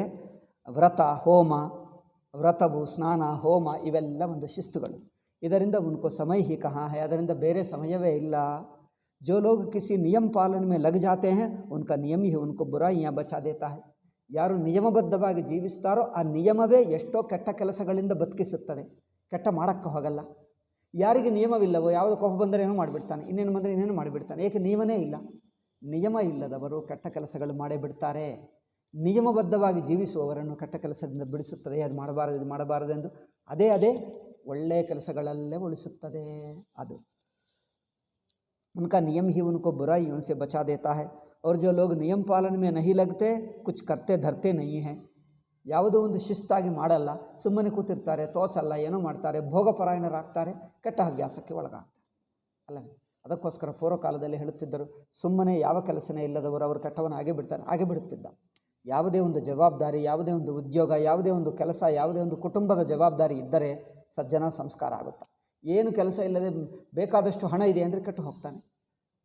ಮನೆಯಲ್ಲಿ ಹಣ ಇದೆ ತಿನ್ನುವುದಕ್ಕೆ ಅಂದರೆ ಯಾವ ಕೆಲಸ ಮಾಡಲ್ಲ, ಕೆಟ್ಟೇ ಹೋಗ್ತಾನೆ. ನೋಡಿದ್ವಿ, ಎಷ್ಟೋ ಜನರು ನೋಡಿದ್ವಿ. ಈ ಕಾಲದಲ್ಲಿ ಗುಂಡಾಗಳು ನೋಡಿ, ಗುಂಡಾಗಳೆಲ್ಲ ಇದೆ, ಅವ್ರಿಗೆ ಉದ್ಯೋಗವಿಲ್ಲ. ಉದ್ಯೋಗ, ಕುಟುಂಬ, ಜವಾಬ್ದಾರಿ ಇದ್ದರೆ ಕೆಟ್ಟದ್ದು ಮಾಡೋಕ್ಕೆ ಹೋಗಲ್ಲ. ಈ ಗುಂಡಾಗಳಾಗ್ತಾರೆ. ಏಕೆ ಅಂದರೆ ಅವ್ರಿಗೆ ಯಾವ ಕೆಲಸ ಇಲ್ಲ. ಅವರನ್ನೇ ಈ ಸರ್ಕಾರ, ಈ ರಾಜಕಾರಣಿ ಅವರಿಗೆ ಹಣ ಕೊಟ್ಟು ಪೋಷಿಸ್ತಾರೆ. ಯಾವುದು ಮಾಡಬೇಕಾಗಿಲ್ಲ, ನೀವೇನು ಉದ್ಯೋಗ ನಾನು ನೋಡ್ಕೊಳ್ತೀನಪ್ಪ, ನಿನಗೆ ಮಾಡು. ಇವರಿಗೆ ಬೇಕಲ್ಲವೇ ಗಲಾಟೆ ಮಾಡಿಸುವುದಕ್ಕೆ, ಅದಕ್ಕೋಸ್ಕರ ಇಟ್ಕೊಳ್ತಾರೆ. ಅವರನ್ನು ಹಾಳು ಮಾಡುವುದಕ್ಕೆ ಇಟ್ಕೊಳ್ತಾರೆ. ಆದ್ದರಿಂದ ಉಸ್ಕೋ ಬುರಾಯಿಯೋं से बचने के लिए उपाय नहीं है. ಕೆಟ್ಟ ಹವ್ಯಾಸಗಳು, ಕೆಟ್ಟ ಬುದ್ಧಿಯಿಂದ ತಪ್ಪಿಸಿಕೊಳ್ಳುವಕ್ಕೆ ದಾರಿ ಇಲ್ಲ. ಶಿಸ್ತು, ನಿಯಮಬದ್ಧತೆಯೇ ರಕ್ಷಿಸುತ್ತದೆ. ಏಕ್ ಶ್ಲೋಕ ಹೇ ಪರೇಚ್ಛೆಯ ಕೃತೋ ಬಂದೇ ಬಂಧ ಇತ್ಯಭಿಧೀಯತೆ. ಅಗರ್ ಓಕೆ ಸ್ವೇಚ್ಛೆಯ ಸ್ವೀಕೃತೋ ಬಂಧೋ ನಿರ್ಬಂಧಾಯೋಪಕಲ್ಪತೆ. ನಿಯಮಗಳು ಇನ್ನೊಬ್ಬರು ನಿಯಮ ಮಾಡಿದ್ದರೆ ನಿಮಗೆ ಬಂಧನ ಅನಿಸುತ್ತದೆ, ಬಲವಂತವಾಗಿ ಮಾಡಿದ್ದಾರೆ ಅನಿಸುತ್ತದೆ ಅಲ್ಲವೇ. ಇನ್ನೊಬ್ಬರು ನಿಯಮ ಮಾಡಿದ್ದರೆ ನಮ್ಮನ್ನು ಗುಲಾಮಿ ಮಾಡಿಬಿಟ್ಟರು ಅನಿಸುತ್ತದೆ. ನೀವೇ ಇಷ್ಟದಿಂದ ನಿಯಮಗಳನ್ನು ಒಪ್ಪಿಕೊಂಡ್ರೆ ಅದು ನಿಮಗೊಂದು ಡಿಸಿಪ್ಲಿನ್ ಆಗ್ತದೆ. ನೀವೇ ಇಷ್ಟದಿಂದ ಕೆಲವು ನಿಯಮಗಳನ್ನು ಒಪ್ಪಿಕೊಂಡ್ರೆ ಅದೊಂದು ಶಿಸ್ತು ಆಗುತ್ತದೆ. ಇನ್ನೊಬ್ಬರು ನಿಯಮ ಮಾಡಿದರೆ ಬಾ ಅವ್ರಿಗೋಸ್ಕರ ಬಾ ಅದು ಬಲವಂತವಾಗಿ ಮಾಡಿದ್ದು ಇನ್ನೊಬ್ಬರಿಗೋಸ್ಕರ ಗುಲಾಮಿ ಅನಿಸುತ್ತದೆ ಅಲ್ಲವೇ. ಅದರಿಂದ ಇನ್ನೊಬ್ಬರಿಗೋಸ್ಕರ ತಾವೇ ಇಷ್ಟದಿಂದ ತಗೊಂಡರೆ ಒಂದು ಶಿಸ್ತಾಗುತ್ತದೆ. तो स्वेच्छा से कोई नियम बंधन अपने जीवन में स्वीकार करते हैं तो वही मुक्ति का हेतु.